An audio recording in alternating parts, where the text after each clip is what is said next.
Hello everyone. तो कैसे हो आप सब। आज की इस वीडियो में बात करने वाले हैं क्लास 11th ज्योग्राफी के चैप्टर 12 की, जिसका नाम है महासागरीय जल।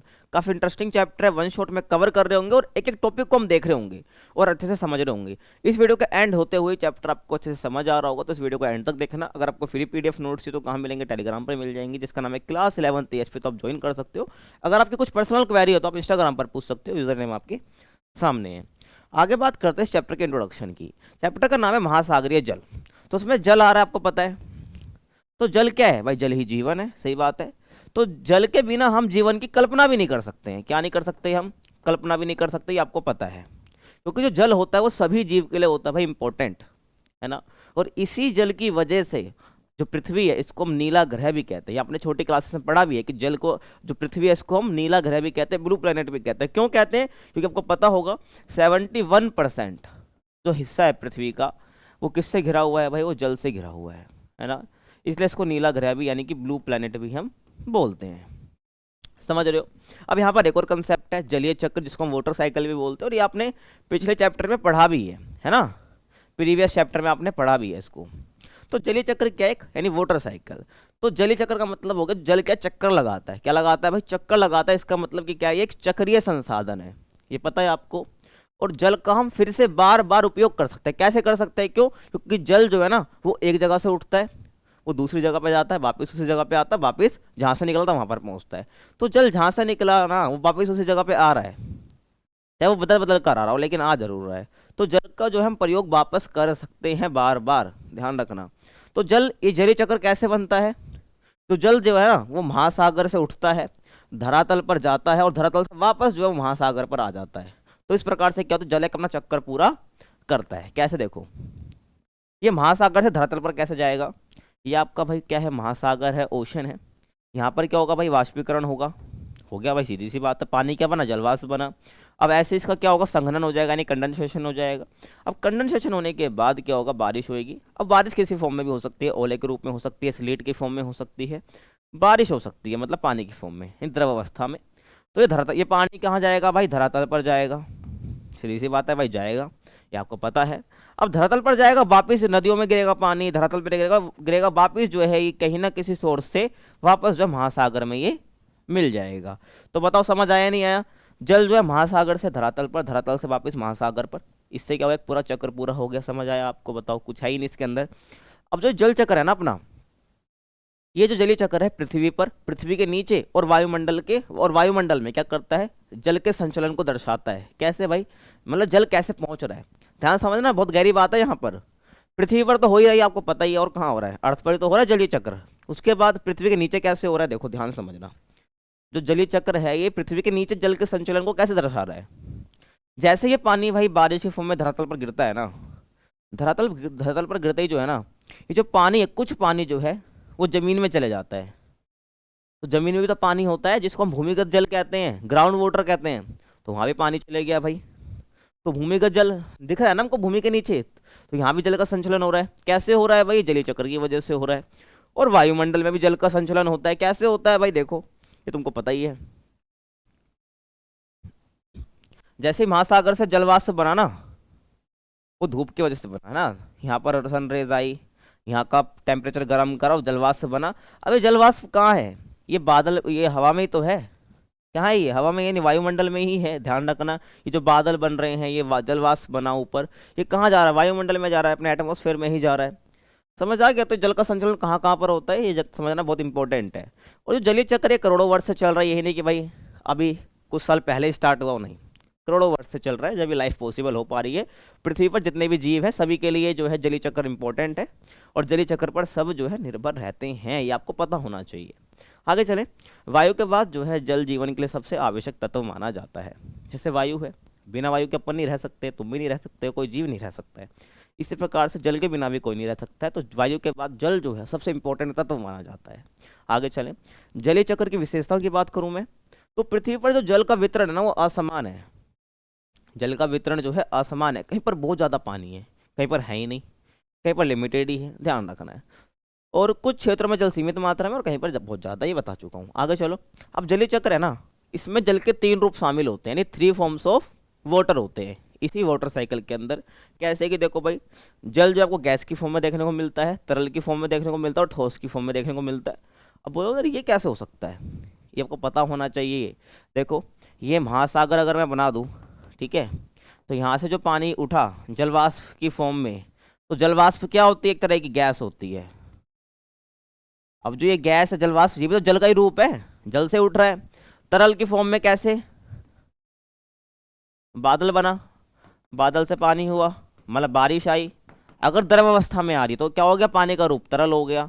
सेम अगर ये बारिश जो है तरल अवस्था में ना होकर, जिसको हम रेनफॉल बोलते हैं, अगर ये ओले के रूप में बरसे, क्या बने भाई, बर्फ के टुकड़ों के रूप में बरसे, तो ये पानी की कौन सी अवस्था हो गई, ठोस वाली हो गई। तो जलीय चक्र के अंदर जो है ना अपना जल, ये तीनों ही अवस्था में अपन को देखने को मिलता है, ये ध्यान रखना। यह महासागर, वायुमंडल, भूपृष्ठ, अधस्थल और जीवों के बीच सतत जल आदान प्रदान से जुड़ा हुआ है, ध्यान रखना भाई। जो अपना जलीय चक्र होता है ये महासागर से, वायुमंडल से, भूपृष्ठ यानी अपनी जमीन से, अधस्थल मतलब जो अपनी जमीन की जो मिट्टी है उसके नीचे वाली परत पर, और जीवों के बीच जल के आदान प्रदान को दिखाता है, ध्यान रखना, जलीय चक्र। तो ये क्या हो जाती है, जलीय चक्र की विशेषता अपनी हो जाती है। आगे चलें, पृथ्वी पर जल का वितरण।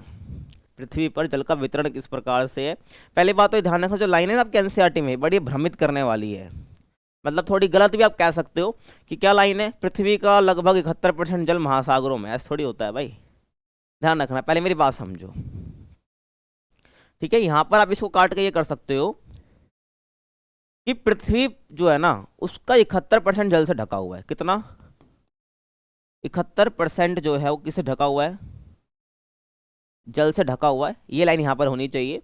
अब इस 71% को मैं क्या मान लेता हूँ भाई, जो 71% जल हमारी पृथ्वी पर देखने को मिलता है ना, अब इसको मैं क्या मान लेता हूँ, 100% मान लेता हूँ कि अपने पास 71% जल है। तो इसको मैंने पूरा 100% मान लिया क्योंकि मेरे पास ये जल अब आ गया है।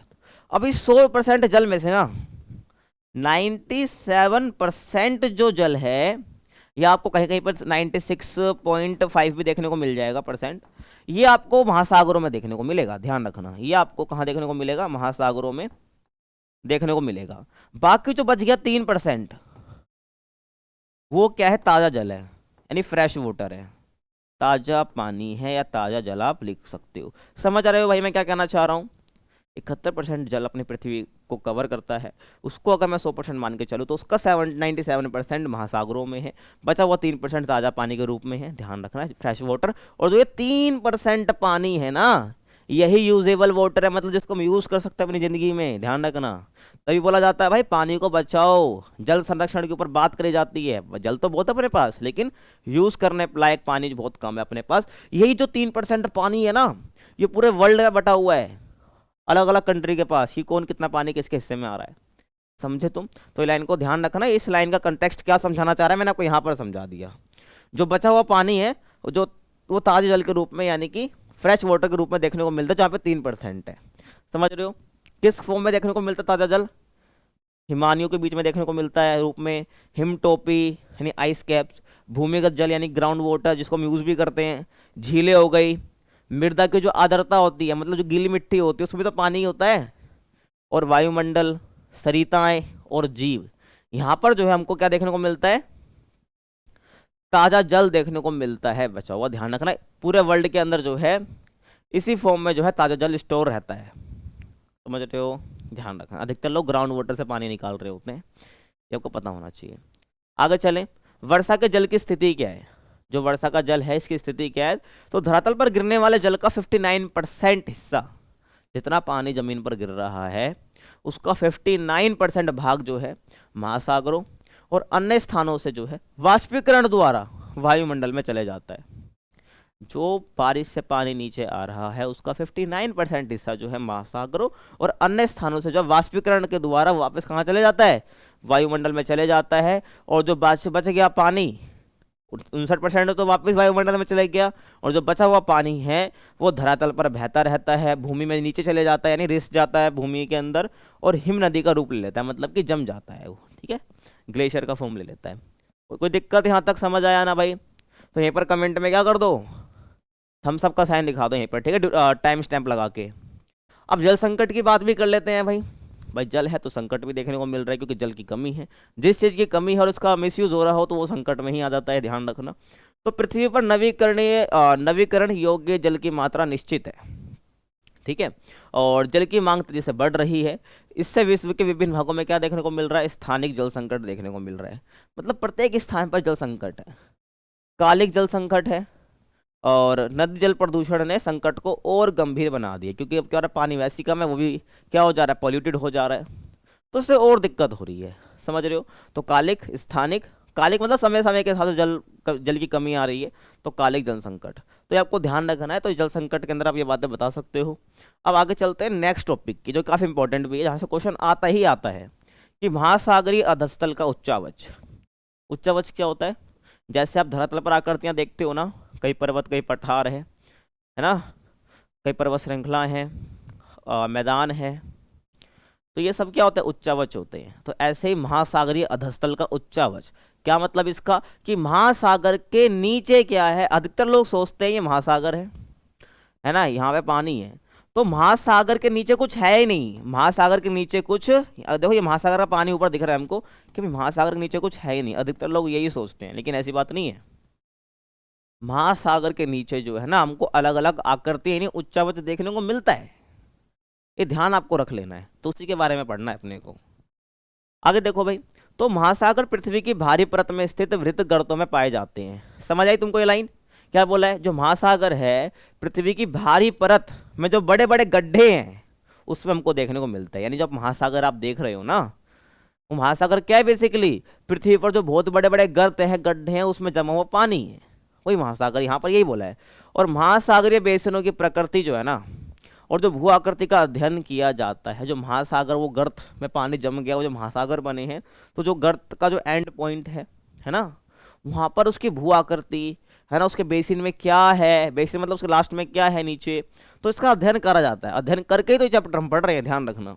और महासागर आपस में इस प्रकार विलय होते हैं कि उनका सीमांकन करना बहुत कठिन होता है। सही बात है कि जो महासागर होता है ना, वो एक महासागर दूसरा महासागर से आपस में इस प्रकार से मिला होता है कि उसकी हम बाउंड्री सेट कर नहीं पाते हैं, बड़ा कठिन होता है, ध्यान रखना। जैसे ही देखो, हम क्या करते हैं, देश के तो कर देते ना, कि यहाँ से अपनी इंडिया हो गई, यहाँ से अपना चाइना हो गया, यहाँ से अपना पाकिस्तान हो गया, बट समुद्र का कैसे करें, बहुत दिक्कत हो जाती है, क्योंकि इस प्रकार से जुड़ जाते हैं। और भूगोलविदों ने क्या करा है, इस महासागरीय भाग को बड़ी मुश्किल से सीमांकन करके 5 हिस्सों में बांट दिया है, जैसे कि प्रशांत महासागर, अटलांटिक महासागर, हिंद महासागर, दक्षिणी महासागर और आर्कटिक महासागर। बताओ, दिक्कत है, तुमको पता होगा पहले से, फिर भी नहीं पता है तो देख लेते हैं, चलो। ये अपना पैसिफिक ओशन यानी कि प्रशांत महासागर, ध्यान रखना है। आपको पता है अपनी पृथ्वी ऐसे घूम रही है आपको, है ना, तो ये पैसिफिक ओशन उधर भी है, ध्यान रखना। यहाँ से लेकर यहाँ तक पूरा पैसिफिक ओशन है, बहुत बड़ा है पैसिफिक ओशन, सबसे बड़ा महासागर प्रशांत महासागर है। उसके बाद इंडियन ओशन यानी कि अपना हिंद महासागर, ये अपना दक्षिणी महासागर, ये अपना आर्कटिक महासागर, और ये अपना अटलांटिक ओशन, मतलब कि अटलांटिक महासागर। तो इनकी लोकेशन देख लो भाई, बड़ा ध्यान आएगा आपको, जब आगे पढ़ाऊंगा तो आपको पता होना चाहिए इनकी लोकेशन कहाँ पर है। प्रशांत अटलांटिक महासागर पूरा, सदर्न ओशन यानी कि दक्षिण महासागर, हिंद महासागर, और ये आर्कटिक महासागर। समझ रहे हो, आगे चलते हैं, मतलब पीछे चलते हैं वापस। अब आर्कटिक समझ आ गया। अब अनेक समुद्र, खाड़ियाँ, गल्फ और अनेक अन्य निवेशिकाएं जो है इन महासागरों के हिस्से हैं। बड़े हिस्सों में तो मैंने महासागर बांट दिए, अब इसी महासागर के हिस्से है ये। अनेक समुद्र हो गए, खाड़ियाँ हो गई, गल्फ हो गई, और निवेशिकाएं। निवेशिकाएं क्या होती है, देखो ये निवेशिका है आपके सामने, ये क्या है, निवेशिका। क्या निवेशिका क्या है, देखो ये पूरा महासागर है, समुद्र है। अब समुद्र का पानी जो है ना, किसी स्थल भाग के अंदर ऐसे घुसा गया है ना। अब यहाँ से, और मान लो यहाँ से ये पूरा समुद्र का पानी था, ये किसी भूमि के अंदर घुस चुका है, तो एक ऐसी आकृति बन गई जहाँ पर लोग फिशिंग वगैरह, नाव वगैरह चलाते हैं, यूज़ कर रहे होते हैं, तो इसको हम निवेशिकाएं बोलते हैं। तो इन्हीं महासागरों के ये सब भाग होते हैं, ध्यान रखना। और ये समुद्र, खाड़ियाँ, गल्फ, ये सब मैंने पहले आपको बता रखा है प्रीवियस वीडियोस में। अगर कोई बच्चा जो है मेरी सारी वीडियोस को फॉलो कर रहा है तो उसे खाड़ी का मतलब भी पता होगा, उसे गल्फ का मतलब भी पता होगा। निवेशिका एक नया वर्ड था तो मैंने यहाँ पर आपको बता दिया है, ठीक है, समझ रहे हो। और इस निवेशिका को हम लैगून भी कह सकते हैं, ध्यान रखना एक तरीके से। अब आगे हम बात करते हैं महासागरीय अधस्थल की सामान्य विशेषता है। अगर हम बात करते हैं भाई महासागरीय अधस्थल, मतलब कि महासागर के नीचे है क्या, है ना, तो उसकी विशेषता क्या है। तो महासागरीय अधस्थल का प्रमुख जो भाग है ना, वो 3 से 6 किलोमीटर की गहराई में पाया जाता है। अगर हमें देख रहा है कि महासागर के नीचे है क्या, तो मेनली हमको 3 से जो है अपने 6 किलोमीटर की गहराई तक चेक करना है, अपनी काम हो जाएगा। और महासागरीय जो अधस्थल है ना, भूमि की अपेक्षा अधिक जटिल है और विविध लक्षणों वाला है। जैसे कि हम धरती पर देखते हैं, लिथोस्फीयर पर देखते हैं, वहाँ पर हमें दिखता है यहाँ पर्वत है, यहाँ पठार है ना, यहाँ अपना मैदान है, प्लेन है। लेकिन जब हम बात करते हैं महासागरीय अधस्थल की, तो काफ़ी जटिल है, काफ़ी कॉम्प्लेक्स है ना, और काफ़ी विविध लक्षण वाला है। मतलब डाइवर्स आकृतियाँ आपको देखने को मिलेंगी। कहाँ पर? उस महासागर के नीचे। महासागर की तली, मतलब कि देखो ये महासागर मैं बना देता हूँ, है ना, ये पूरा महासागर है, ध्यान रखना। तो इसकी जो तली है, ये नीचे वाला हिस्सा, तो महासागर की तली पर क्या पाया जाता है? विश्व की सबसे बड़ी बड़ी जो है अपने यहाँ पर पर्वत श्रृंखलाएं देखने को मिलती हैं, सबसे गहरे गर्त हमको देखने को मिलते हैं, और सबसे बड़े मैदान देखने को मिलते हैं। महासागरीय तली क्या सपाट है? नहीं, ऊबड़ खाबड़ है। और ये जो लक्षण है ना, विवर्तनिक, ज्वालामुखी और निक्षेपण क्रियाओं से निर्मित होते हैं। जो ये लक्षण मैं आपको बता रहा हूँ, गहरे गर्त, बड़ा मैदान, है ना, पर्वत श्रृंखला है, ऊबड़ खाबड़ है, तो ये सब किस वजह से हो रहा है? विवर्तनिक, ज्वालामुखी और निक्षेपण, मतलब होता है कि मिट्टी कहीं से भागकर आई, वहाँ पर उसको डिपॉजिट कर दिया, निक्षेपित कर दिया, है ना। तो इन सब वजह से क्या होता है, ये बनता है। और विवर्तनिक हो गया, ज्वालामुखी गतिविधियाँ क्या होती है, सब आपने पढ़ रखा है अपने 3 से 4 चैप्टर में डिटेल में, है ना। तो उस चैप्टर को अच्छे से देखो। इन सब से क्या होता है, ये सब जो है लक्षण हमको देखने को मिलते हैं, चाहे वो धरातल के ऊपर हो, चाहे वो धरातल के मतलब या महासागर के तली में हो, ठीक है, ध्यान रखना। आगे चलो, अब नेक्स्ट टॉपिक हम बात करते हैं महासागरीय अधस्थल का विभाजन। तो हमने ये तो देख लिया कि भाई महासागर का जो अधस्थल है उसकी विशेषता क्या है, उसकी विशेषता क्या है। लेकिन भाई हम बांटेंगे क्या, मतलब कि महासागरीय अधस्थल के नीचे है क्या क्या, उसका विभाजन हमने कर रखा है। तो महासागरीय जो अधस्थल है, मतलब कि जो महासागर के नीचे है ना, उसको हम 4 प्रमुख भागों में बांट सकते हैं। किस किस हिस्सों में? महाद्वीपीय शेल्फ यानी कॉन्टिनेंटल शेल्फ, महाद्वीपीय डाल यानी कॉन्टिनेंटल स्लोप, इंग्लिश में ही बता रहा हूँ मैं, और गंभीर सागरीय मैदान, मतलब कि इसको एबिसल प्लेन बोलते हैं जहाँ तक मैं राइट हूँ, और महासागरीय गर्त यानी कि इसको ओशनिक ट्रेंच बोलते हैं। समझ रहे हो? अब ये तो चलो मेन 4 हिस्से हो गए। इसके अलावा और कुछ लक्षण भी जो हमको है महासागरीय अधस्थल के नीचे देखने को मिलते हैं, जिनको हम छोटे हिस्से कहते हैं, ना। ये मेजर पोर्शन हो गया जिसको हम बांट सकते हैं। उसके अतिरिक्त जो हमें छोटी छोटी आकृतियाँ देखने को मिलती हैं वो हमने यहाँ पर दिखा दी, जैसे कि कटक हो गई, जिसमें मध्य महासागरीय कटक के बारे में पढ़ेंगे, और आप पहले पढ़ भी चुके हैं उसके बारे में। पहाड़ियों के बारे में पढ़ेंगे, समुद्री टीले, निगमन द्वीप, खाइयाँ और खड। ये क्या है? बेसिकली कुछ अतिरिक्त लक्षण है जो कि हमें महासागर के अधस्थल में देखने को मिलते हैं। समझ रहे हो तो मैं क्या कहना चाह रहा हूँ, ये ध्यान रखना। अब आगे देखो, पहले हम बात करते हैं महाद्वीपीय शेल्फ की। महाद्वीपीय शेल्फ की क्या होता है भाई? महाद्वीपीय शेल्फ पहले समझो, महाद्वीपीय शेल्फ, ठीक है। ये क्या है? आपका कोस्ट है। कोस्ट क्या होता है? तट। आप कहीं घूमने जाते हो भाई, गोवा जाते हो, है ना, गाना भी सुना हो गोवा वाले बीच पे, तो हाँ मैं उसी की बात कर रहा हूँ। तो गोवा वाले बीच पर जब आप गए, आपने देखा ना तल वहाँ से समुद्र से स्टार्ट हो जाता है, तो वही तल आप यहाँ पर मान के चलो, है ना। अब आते हैं आगे, तो ये तल हो गया।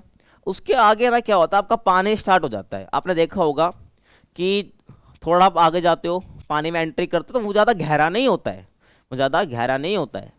तो वही क्या होता है भाई, आपका कॉन्टिनेंटल शेल्फ होता है, मतलब कि महाद्वीपीय शेल्फ होता है ये वाला हिस्सा। यहाँ पर कोस्ट खत्म, यहाँ से आपका पानी स्टार्ट हो गया। जितना आगे आप जाते जाओगे पानी उतना गहरा तो जाता है, आपको पता ही है।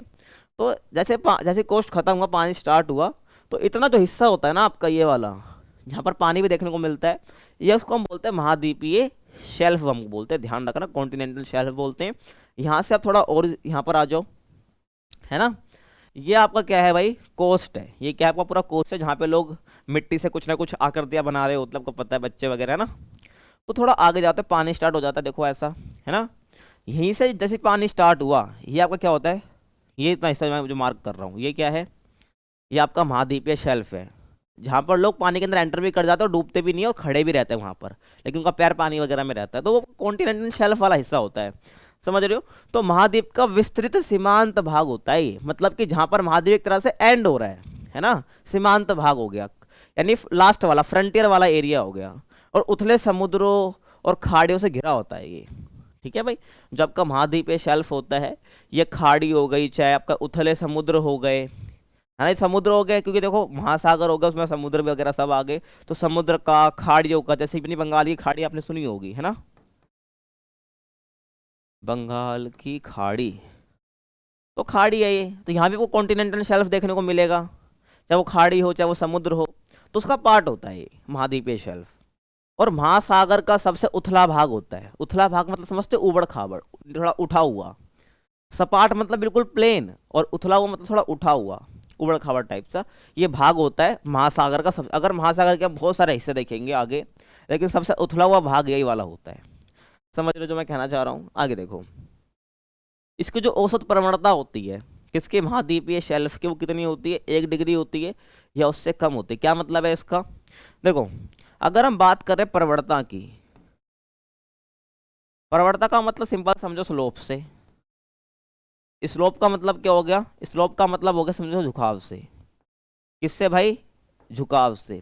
मतलब कि जो उसकी ढाल है वो कितनी झुकी हुई है, मतलब कि अगर मैं बोल रहा हूँ उसकी प्रवणता कितनी किसी भी आकृति की, इसका मतलब कि वो कितनी ढलान वाली है, वो कितनी झुकी हुई है।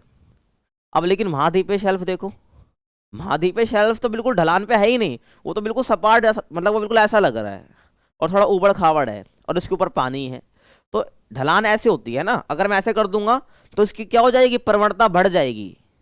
अगर कोई भी आकृति ऐसे है ना, देखो उसकी ढलान कितनी ज्यादा है, तो इसका मतलब क्या, उसकी प्रवणता ज्यादा है। लेकिन अगर मैं ऐसे कह रहा हूं तो उसकी प्रवणता कम है।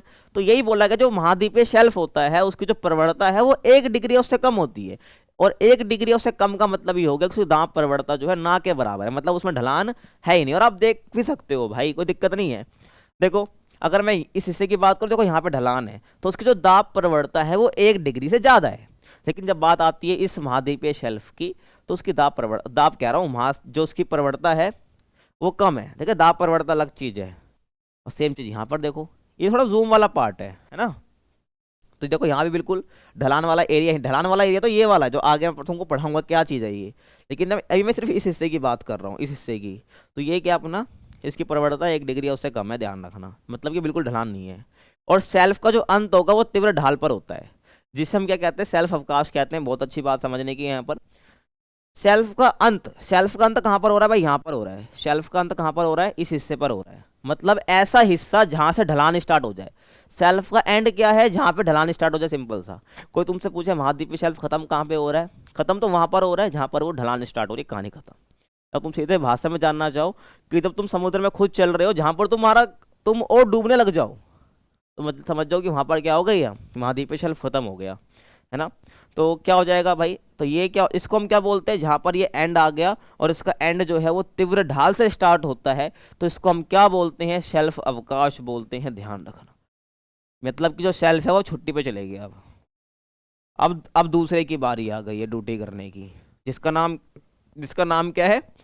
कॉन्टिनेंटल स्लोप, है ना। ध्यान रखना, वो पढ़ेंगे लेकिन थोड़े कुछ खासियत जान लेते हैं इनके बारे में, ठीक है। उसके बाद हम पढ़ेंगे महाद्वीपीय ढाल, जिसको हम बोलते हैं कॉन्टिनेंटल स्लोप। वो तो अवकाश पे चले जाएगा, जिसको हम सेल्फ अवकाश बोल रहे हैं। अब वो स्टार्ट हो जाएगा। फिर भी अब आगे देखो, चौड़ाई और गहराई की बात करूं, जो औसत चौड़ाई हमको देखने को मिलती है ना महाद्वीपीय शेल्फ की, अक्रॉस वर्ल्ड, है ना, अक्रॉस ओशन, पूरे वर्ल्ड की बात करूं, तो वो 80 किलोमीटर देखने को मिलती है। औसत बोला है मैंने, ध्यान रखना। और कुछ क्षेत्रों में जो शेल्फ है ना वो संकीर्ण या अनुपस्थित होते हैं। मतलब कुछ क्षेत्र ऐसे होते हैं, या कुछ कोस्ट ऐसे होते हैं, तट ऐसे होते हैं, जहाँ पर जो है सेल्फ होता ही नहीं है, होता भी तो बहुत छोटा होता है। जैसे कि अपना चिली का तट हो गया, सुमात्रा का पश्चिमी तट हो गया, ये नाम याद रखना भाई। सुमात्रा का पश्चिमी तट और चिली का तट, है ना, ये जो है यहाँ पर सेल्फ है तो है, वरना ना के है ही नहीं, ध्यान रखना। और गहराई की बात करूँ, और सबसे बड़ा सेल्फ, और ध्यान रख लेना एक बार, क्या कि जो सबसे बड़ा सेल्फ है महाद्वीपीय शेल्फ, वो कहाँ पर है? साइबेरियन सेल्फ है। कहाँ है भाई? साइबेरियन सेल्फ है, जिसको हम बोल सकते हैं वो कहाँ पर है? आर्कटिक महासागर में है। कहाँ पर है भाई? आर्कटिक महासागर में है। और चौड़ाई कितनी है इसकी? 1500 किलोमीटर है। एवरेज तो 80 किलोमीटर है अगर हम सबका एवरेज निकालते हैं। बाकी सबसे बड़ा शेल्फ जो है वो साइबेरियन सेल्फ है, जो कि आपको देखने को मिल जाएगा आर्कटिक महासागर में, जो रसिया में साइबेरिया जगह है। रसिया में जगह साइबेरिया, उसके उत्तर में जो है आपको सेल्फ देखने को मिलता है उसी कोस्ट पर। तो 1500 किलोमीटर की चौड़ाई। और गहराई की बात करूं तो 30 मीटर से 600 मीटर तक इसकी गहराई देखने को मिल जाएगी। ज़्यादा गहराई नहीं है, ध्यान रखना, क्योंकि शेल्फ भी बहुत बड़ा है। तो उसकी जब एंटर कर दोगे तो उसकी गहराई भी इतनी है, 330 मीटर से लेकर 300 क्या रहा था भाई, 30 मीटर से लेकर 600 मीटर तक है, समझ रहे हो। अब अवसाद की बात कर लूँ। अवसाद क्या होता है आपको पता है? सेडिमेंट्स होते हैं ना, सेडी मेंट्स होते हैं, ये आपको पता है पहले से। तो अवसाद जो है वो नदियों, हिमनदियों और पवन द्वारा लाए जाते हैं। सही बात है ना भाई, अवसाद कहाँ से आ रहे हैं? अवसाद मतलब मिट्टी, इसके अंदर सेडिमेंट्स में क्या आ गया? मिट्टी, कंकड़, कुछ कचरा भी आ जाता है छोटा मोटा, तो ये सब हो गया। तो ये सब कहाँ से आएगा भाई? नदियाँ हो गई, हिम नदियाँ मतलब बर्फ की जो, बर्फ का पानी जो बह रहा है। और जो पवन है, और जो पवन मतलब कि विंड के द्वारा जो है उड़ा के लिया जाता है ना। और तरंगों और धाराओं द्वारा वितरित होते हैं, सही बात है। जब अवसाद जो है इनके द्वारा लाए जा रहे हैं, जब तरंग चल रही है, महासागरीय धारा चलेंगी, तो इनको फैला देंगे, वितरित कर देंगे हर जगह, कोने कोनों पर, है ना। और स्थूल तलछटी अवसाद जो है जीवाश्मी ईंधनों के स्रोत होते हैं, है ना भाई। तो जो ये अवसाद होते हैं ना, तो एक जगह इकट्ठे हो जाते हैं, तो ये क्या बना लेंगे? स्थूल तलछटी बना लेंगे, है ना। मतलब इकट्ठे हो जाएंगे एक जगह, उसको बोलते हैं स्थूल तलछटी। तो इस, और इसी से हमको क्या मिलते हैं? जीवाश्म ईंधन हमको देखने को मिल जाते हैं, ध्यान रखना। अब आगे बात करते हैं अगले टॉपिक की, महाद्वीपीय ढाल, ये अगले आकृति की। महाद्वीपीय ढाल मतलब कि कॉन्टिनेंटल स्लोप, जहाँ से सेल्फ खत्म हो गया, छुट्टी पे चले गया वो। तो महाद्वीपीय शेल्फ और महासागरीय बेसिन को जोड़ती है ये। जो महाद्वीपीय ढाल है आपकी, ये महाद्वीपीय शेल्फ और आपकी जो महासागरीय बेसिन है उसको जोड़ने वाला हिस्सा क्या है? ये कॉन्टिनेंटल स्लोप। ये बेसिन हो गया पूरा, ये सेल्फ हो गया, तो जोड़ कौन रहा है? ये जोड़ रहा है, समझ रहे हो। शुरुआत सेल्फ अवकाश से होती है। अगर बात करें भाई महाद्वीपीय ढाल स्टार्ट कहाँ से हो रहा है? महाद्वीपीय ढाल यहाँ से स्टार्ट हो रहा है, जिसको हम क्या बोलते हैं? महाद्वीपीय शेल्फ बोलते हैं। इसकी प्रवणता कितनी होती है? 2 डिग्री से 5 डिग्री, मतलब कि इसका झुकाव, इसकी ढलान ज़्यादा है। गहराई की बात करूं, 200 मीटर से 3000 मीटर तक इसकी गहराई देखने को मिलेगी। देख लो भाई, शेल्फ की तो कितनी कम होती है। जैसे ही आप थोड़ा आगे जाओगे तो आप डूब भी सकते हो, मतलब थोड़ा नीचे तक जाओगे, है ना। कोई बंदा यहाँ पर है समझो आप, तो वो नहीं, उसका पैर ही पैर जाएगा, लेकिन थोड़ा आगे जाएगा तो यहाँ से ढलान स्टार्ट हो जाएगी, तो बंदे का थोड़ा और नीचे वो डूबने लग जाएगा, मतलब थोड़ा और नीचे तक वो पानी कवर कर लेगा, मतलब किसकी, क्योंकि इसकी गहराई ज़्यादा होती है, 200 मीटर से 3000 मीटर तक होती है, समझे। और महाद्वीपों की समाप्ति का संकेत है भाई, सही बात है। जहाँ पर आपकी ढलान स्टार्ट हो जाए, मतलब कॉन्टिनेंटल स्लोप स्टार्ट हो जाए, महाद्वीपीय ढाल स्टार्ट हो जाए, वहाँ पर आपका महाद्वीपों का अंत स्टार्ट हो जाता है। मतलब उसके बाद जो है भाई आपके महाद्वीप है ही नहीं, है ना, ध्यान रखना है। और इस क्षेत्र में पाए जाते हैं कैनियन। क्या पाए जाते हैं भाई? कैनियन, गंभीर खड्ड जिसको कहते हैं, और खाई हमको देखने को मिलती है इसी ढाल वाले क्षेत्र में। इसी ढाल वाले क्षेत्र में आपको ये देखने को मिलता है। कैनियन क्या होते हैं भाई? देखो, इसे बोलते हैं कैनियन। देख रहे हो भाई, ऐसा लग रहा है कि जो आपका ये जो दरार सी है, ये जो है कॉन्टिनेंटल स्लोप हो गया, ये बेसिन हो गया, और जो ये महाद्वीपीय सेल्फ हो गया, इसको थोड़ा साइड कर रहा है, खींच रहा है, मतलब ऐसे, है ना, दरार है, साइड कर रही है, तो इसको कैनियन बोलते हैं, खड्ड बोलते हैं। और खाई है ना, खाई मतलब बहुत बड़ी गड्ढा टाइप। तो ये महाद्वीपीय ढाल के बारे में थोड़ी बातें हैं, ध्यान रख लेना, यही चीज़ आप यहाँ भी समझ सकते हो, है ना। ये महाद्वीपीय शेल्फ है, देखो यहाँ पर आपका कोस्ट, ये महाद्वीपीय शेल्फ जिसकी गहराई बहुत ना के बराबर होती है, ये आपका कॉन्टिनेंटल स्लोप स्टार्ट हो जाता है, ठीक है। उसके बाद आगे जो है वो दूसरा चीज स्टार्ट हो जाता है, जिसके बारे में आगे हम पढ़ रहे हैं।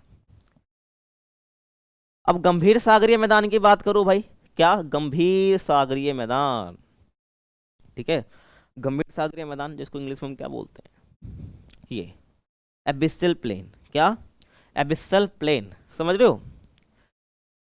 देखो, तो महासागरीय बेसिनों के मंद ढाल वाले क्षेत्र, महासागरीय बेसिन मतलब महासागर का पानी जहां जहां पर है नीचे तक का पूरा, है ना, तो उसका सबसे मंद ढाल वाला, मंद ढाल का मतलब क्या? जहां पर बिल्कुल ना के बराबर ढाल है ना। देख लो ना भाई, कहाँ ढाल है यार, तुम खुद देखो, खुद समझो, रटनी कुछ चीजें नहीं है तुम्हें। देखो, यहाँ पर ढाल नहीं थी, यहाँ पर बहुत ढाल थी, यहाँ पर ढाल बहुत कम है, देखो इसके मुकाबले ढाल है। देखो ढाल, अगर मैं ऐसे जा रहा हूँ, ढलान ना के बराबर है, तो इसको हम बोलते हैं मंद ढाल वाला क्षेत्र। कंटिनेंटल स्लोप के बाद जो है, आप जब भी कोस्ट पर जाओगे, आप जैसे आगे जाओगे तो ऐसे ऐसे इसके जो स्ट्रक्चर आते जाते हैं महाद्वीप के महासागर के नीचे, तो यहाँ से गंभीर सागरीय मैदान स्टार्ट हो जाता है। सेम चीज़ आप यहाँ पर भी देख सकते हो, ऐसी बात नहीं है, ठीक है। कोस्टल प्लेन, महाद्वीपीय शेल्फ, ये थोड़ा समुद्र का चित्र ही लगा दिया हमने समझने के लिए, ठीक है, ध्यान रखना ताकि आपको विजुलाइज हो जाए अच्छे से। स्लोप आ गया मतलब ढाल आ गई, ये जो है आपका क्या आ गया? ये पूरा लगभग ये आपका एबिसल प्लेन यानी कि गंभीर सागरीय मैदान आ गया। और विश्व के सबसे चिकने और सपाट भाग हैं, उथले उथले वगैरह नहीं, उबड़ खाबड़ नहीं है, चिकने और सबसे सपाट भाग हैं, ध्यान रखना, ये जो गंभीर सागरीय मैदान है। और गहराई आपके बुक में ना गंभीर दे रखा है, वो गलत है, गंभीर सागरीय मैदान होता है, ध्यान रखना। गहराई कितनी है इनकी? 3,000 से 6,000 मीटर तक, ऑब्वियसली बात है भाई होगी। और ये मतलब कि 3,000 से 6,000 मीटर का मतलब क्या हो गया? 3 किलोमीटर से लेकर 6 किलोमीटर तक है, ठीक है, ध्यान रख लेना। आगे सुनो, महीन कणों वाले अवसाद से ढके होते हैं, मतलब कि जो ये आपका गंभीर सागरीय मैदान है ना, ये जो आपका गंभीर सागरीय मैदान है, ये नीचे वाला हिस्सा, यहाँ पर बहुत महीन कण वाले अवसाद होते हैं, बहुत पतले पतले महीन कण वाले। वो क्या होता है? वो मृतिका होती है और वो गाद होती है, ठीक है। तो जो महीन कण वाले अवसाद है वो किसके हैं? मृतिका और गाद के होते हैं, ध्यान रख लेना, बस इस फॉर्म में हमको देखने को मिल जाते हैं। आगे चलें, ये आप अपना ओशन फ्लोर देख सकते हो भाई, है ना, बीच थी, शेल्फ आया, ढाल आई, और इसके बाद आप समझ सकते हो एक चीज़, देखो यहाँ पर आपका एबिसल प्लेन होता है जिसको हम गंभीर सागरीय मैदान कहते हैं। ये क्या होता है? जैसे आपको कॉन्टिनेंटल स्लोप यानी कि महाद्वीपीय ढाल खत्म होती है ना, फिर थोड़ा सा उभार उत्पन्न होता है, इसके मुकाबले जो है थोड़ा सा फिर उभार उत्पन्न होता है, जिसको हम कॉन्टिनेंटल राइज भी बोल देते हैं, ठीक है, महाद्वीपीय उभार बोल देते हैं। उसके बाद जो फिर धीरे धीरे ढाल थोड़ी घटने लग जाती है इसके कंपैरेटिव में, इसलिए इसको हमको बोलते हैं गंभीर सागरीय मैदान बोलते हैं। और इस राइज के बारे में ना जो हिस्सा है जो कि कॉन्टिनेंटल स्लोप के बाद आ रहा है, ये आपने आई थिंक 3rd चैप्टर में पढ़ा था, ठीक है, ध्यान रखना। अब महासागरीय गर्त की बात कर लेते हैं, महासागरीय गर्त के बारे में बात कर लेते हैं। तो महासागरों के सबसे गहरे भाग है, महासागरीय गर्त क्या है? महासागरों के सबसे गहरे भाग है, और है कहाँ पर पहले देख लो, ध्यान समझना पहले मेरी बात, ठीक है, ध्यान से देखना भाई। यह आपका क्या था? गंभीर सागरीय मैदान था, है ना। तो उसके बाद ही जस्ट क्या है? सबसे गहरी खाई आपको देखने को मिलती है, गहरी खाई कह लो आप, है ना, गर्त कह लो। तो सब ये सबसे गहरा भाग होता है, ये देखो, ये देख रहे हो, जैसे ये खत्म हुआ उसके बाद क्या होता है? यहाँ पर एक ऐसा स्ट्रक्चर भी आपको देखने को मिलता है अपने महासागर के नीचे अधस्थल में, जो थोड़ा गहरा होता है, इसको हम बोलते हैं ट्रेंच, ओशनिक ट्रेंच, यानी महासागरीय गर्त हम बोलते हैं।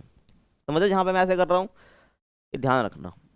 तो महासागर के सबसे गहरे भाग होते हैं, संकीर्ण बेसिन जिनके किनारे अपेक्षाकृत खड़े होते हैं, है ना। अब यहाँ भी दिखाऊंगा, पहले आप समझो मेरी बात, है ना। क्या बोला है? संकीर्ण बेसिन होता है जिनके किनारे अपेक्षाकृत खड़े होते हैं। बेसिन मतलब ये,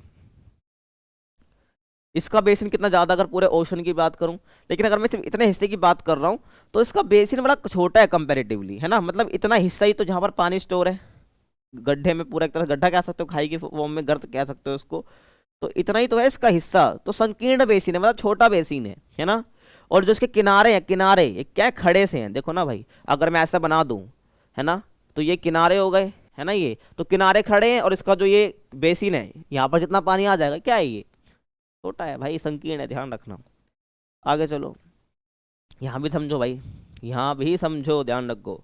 ये आपका महाद्वीपीय शेल्फ हो गया, ये आपकी महाद्वीपीय ढाल स्टार्ट हो गई, है ना। ये आपका क्या हो गया भाई? महाद्वीपीय, क्या कहते हैं इसे? आपका महाद्वीपीय क्या हो गया? ये आपका महाद्वीपीय गर्त हो गया, महाद्वीपीय क्या रहा, महासागरीय गर्त हो गया, ठीक है भाई।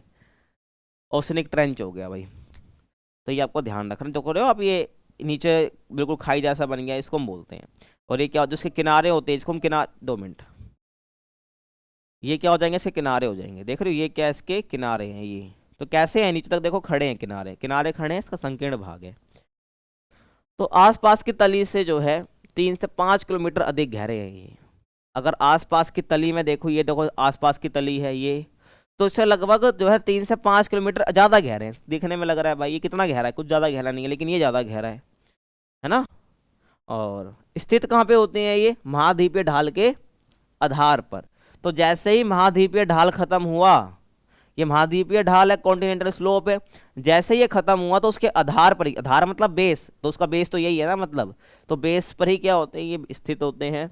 और द्वीपीय चापों के पास, ठीक है, द्वीपीय चाप क्या है? इसी को बोलते हैं लगभग, ठीक है, ये द्वीपीय चाप है, ये द्वीपीय चाप के पास आपको देखने को मिल जाता है। और सक्रिय ज्वालामुखी और तीव्र भूकंप क्षेत्रों से संबंधित ये होते हैं। तो जो आपका ये ट्रेंच बनता है, गर्त बनता है, तो वो एक्टिव ज्वालामुखी होता है, एक्टिव वोल्केनो होता है। और जो तीव्र भूकंप क्षेत्र होता है उससे रिलेटेड ही होता है कि आपका ये ट्रेंच, महासागरीय गर्त, क्योंकि उसी वजह से यहाँ पर फॉर्म होते हैं। और प्लेट के संचलन के लिए, प्लेट कैसे गति करती है उसके लिए काफ़ी इंपॉर्टेंट ये क्या हो जाती है? स्टडी हो जाती है गर्त के बारे में जानने के लिए।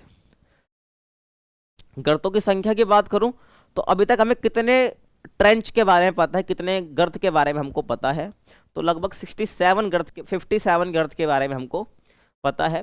प्रशांत महासागर में ऐसे 32 ट्रेंच यानी गर्त हैं, अटलांटिक महासागर में 19 है, हिंद महासागर में 6 हैं। ध्यान रख लेना भाई, काफ़ी इंपॉर्टेंट है। एमसीक्यू यहाँ से बन ही सकता है अगर एग्जामिनर का मूड थोड़ा खड़का हुआ है ना, और चाह रहा है बच्चों को फंसाना, तो यहाँ से क्वेश्चन जरूर देगा, है ना भाई। उच्चावच की लघु आकृतियाँ, मतलब उच्चावच की जो आकृतियाँ हैं वो छोटी आकृतियाँ पढ़ रहे हैं। हमने जो चार देखी पीछे वो बड़ी बड़ी थी, लघु आकृतियाँ जैसे कटक हो गया, है ना, निगमन द्वीप हो गया, टीला हो गया समुद्र का, ये लघु आकृतियाँ होती हैं, है ना। तो ये भी विकसित हो जाती हैं अलग अलग भागों में, तो इनके बारे में पढ़ना जरूरी है। तो पहले हम पढ़ते हैं मध्य महासागरीय कटक। तो दो पर्वत श्रृंखलाओं से मिलकर ये बने होते हैं मध्य महासागरीय कटक। मैं पहले भी पढ़ा चुका हूँ तुम लोगों को। तो मध्य महासागरीय कटक क्या है, बेसिकली दो पर्वत श्रृंखलाओं से मिलकर ये बनता है।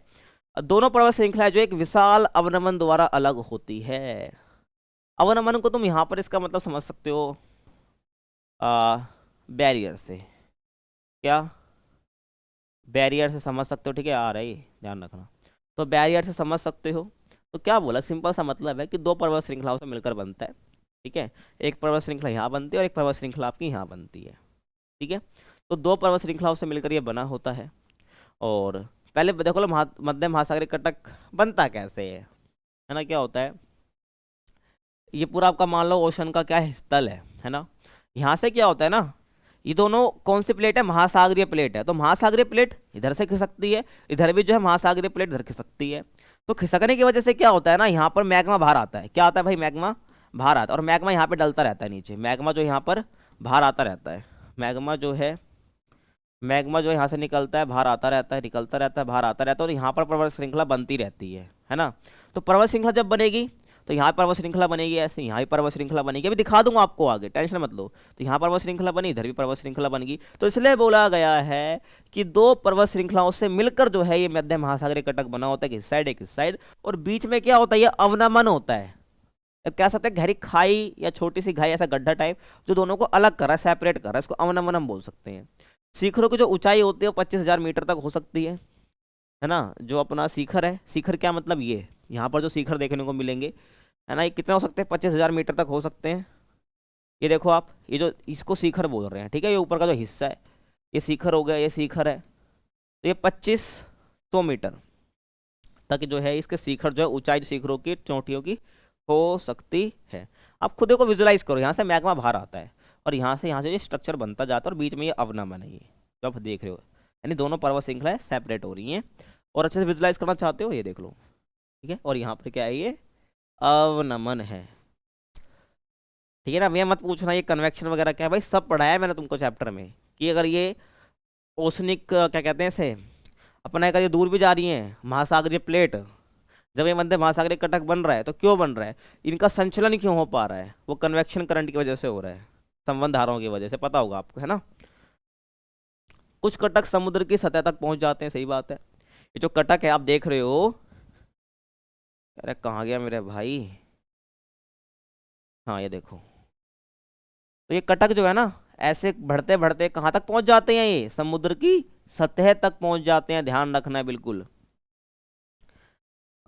सतह मतलब ऊपर तक, ये सतह होते हैं समुद्र की, ध्यान रखना, गहराई है समुद्र की सतह है, तो इतने ऊंचे हो जाते हैं कई बार समुद्र की सतह तक पहुंच जाते हैं, है ना भाई। और आगे सुनो, आइसलैंड इसका सबसे प्रमुख उदाहरण, अगर हमें मध्य महासागरीय कटक समझना है, देखना है, तो आइसलैंड चले जाओ भाई। तो आइसलैंड इसका सबसे प्रमुख उदाहरण है, और आइसलैंड जो है मध्य अटलांटिक कटक का भाग है, ठीक है। जो आइसलैंड आपका वो मध्य अटलांटिक कटक जो है, मिड अटलांटिक रिज जिसको हम कहते हैं, उसका क्या है, ये हिस्सा है। समझ रहे हो मैं क्या कह रहा हूँ, मैं ध्यान रखना, ठीक है। अब आगे चलते हैं, बहुत देख लिया ना यहाँ पे। अब समुद्री टीले की बात करते हैं, किसकी बात करेंगे भाई, समुद्री टीले की बात हम करेंगे, ठीक है। तो समुद्री टीला क्या है, ये तो नुकीले शिखर वाला पर्वत है, ये क्या है, नुकीले शिखर वाला ये पर्वत है, ध्यान रखना। देखना चाहोगे क्या भाई, देखो ये क्या है आपका, ये समुद्री टीला है, क्या है ये समुद्री टीला है। ध्यान से देखो वापस, ये छोटी छोटी आकृतियाँ जिनको हमें पढ़ना है, इसके अंदर लघु आकृति इसको हम कहते हैं। तो ये जो आप देख रहे हो ना, ये जो हिस्सा देखो, ये नुकीले शिखर वाला पर्वत को हम क्या बोलते हैं? समुद्री टीला हम बोलते हैं। ये आपको समझ आ रहा होगा। और समुद्री तली से ऊपर उठता है, हमें दिख रहा है, हम अंधे थोड़ी हैं भाई, देख लो ना, समुद्री तली से ऊपर ही तो उठा हुआ है, ये समुद्र की तली है पूरी, ये समुद्र की तली है, इससे क्या है, ये ऊपर उठा हुआ है ना। और अरे आगे आ गया क्या? और परंतु समुद्र सतह तक नहीं पहुंचता, समुद्र की सतह तक नहीं पहुंचता, इतना ऊंचा भी नहीं है कि सबसे ऊपर ही पहुंच जाए सबसे ना, ध्यान रखना। अगर समुद्र की सतह तक पहुंच जाता तो पीछे पड़ते हैं, है ना। मेजर जो आकृति हमने पढ़ी यही बोला, जो समुद्र, ये समुद्र सतह तक ये नहीं पहुंचता है, समुद्र सतह तक नहीं पहुंचता मतलब कि ये तो आपका देखो, समुद्र की सतह ये है, समुद्र की सतह क्या है, ये है, ध्यान रखना, जो ऊपर मैं मार्क कर रहा हूँ, और ये समुद्री टेला है, तो ये नीचे ही रहता है, ये ऊपर तक समुद्र की सतह तक नहीं पहुंच सकता ये, ठीक है। और ज्वालामुखी क्रिया द्वारा निर्मित होता है, सही बात है। देखो कैसे, यहाँ पे जो जब ये समुद्र के अंदर जो ज्वालामुखी होते हैं, फटते हैं ना, तो अपना जो मैग्मा ये नीचे गिराते हैं, अपना जो मैग्मा ये नीचे गिराते हैं, ठीक है। देखो मैं गिरा के भी दिखा रहा हूँ तुमको, ये मैग्मा नीचे गिरेगा, इसी से गिरता रहेगा गिरता रहेगा गिरता रहेगा, फिर टाइम आएगा जम जाएगा, तो ये ऐसी आकृतियाँ बन जाएगी, जिसको हम समुद्री टीला बोल दे रहे हैं। पीछे चले वापस। ऊंचाई लगभग 3000 से 4000 मीटर तक होती है, ठीक है, छोटी ऊंचाई नहीं है लेकिन है। 3000 से 4000 मीटर तक होता है, लेकिन सतह तक नहीं पहुंच पाएंगे। और एम्परर समुद्री टेला प्रमुख उदाहरण है, ध्यान रख लेना, कोई भी समुद्री टेला का एग्जांपल आपको होना चाहिए याद। बुक में दे रखा आपका एम्पेरर समुद्री टेला, जो कि समुद्री टेले का एग्जाम्पल है, और ये प्रशांत महासागर में हवाई द्वीप समूह का विस्तार है। जो ये एम्पेरर समुद्री टेला है, ये प्रशांत महासागर में जो आपका हवाई द्वीप समूह है उसका विस्तार है ये टिला, समझ रहे हो। आगे चलते हैं।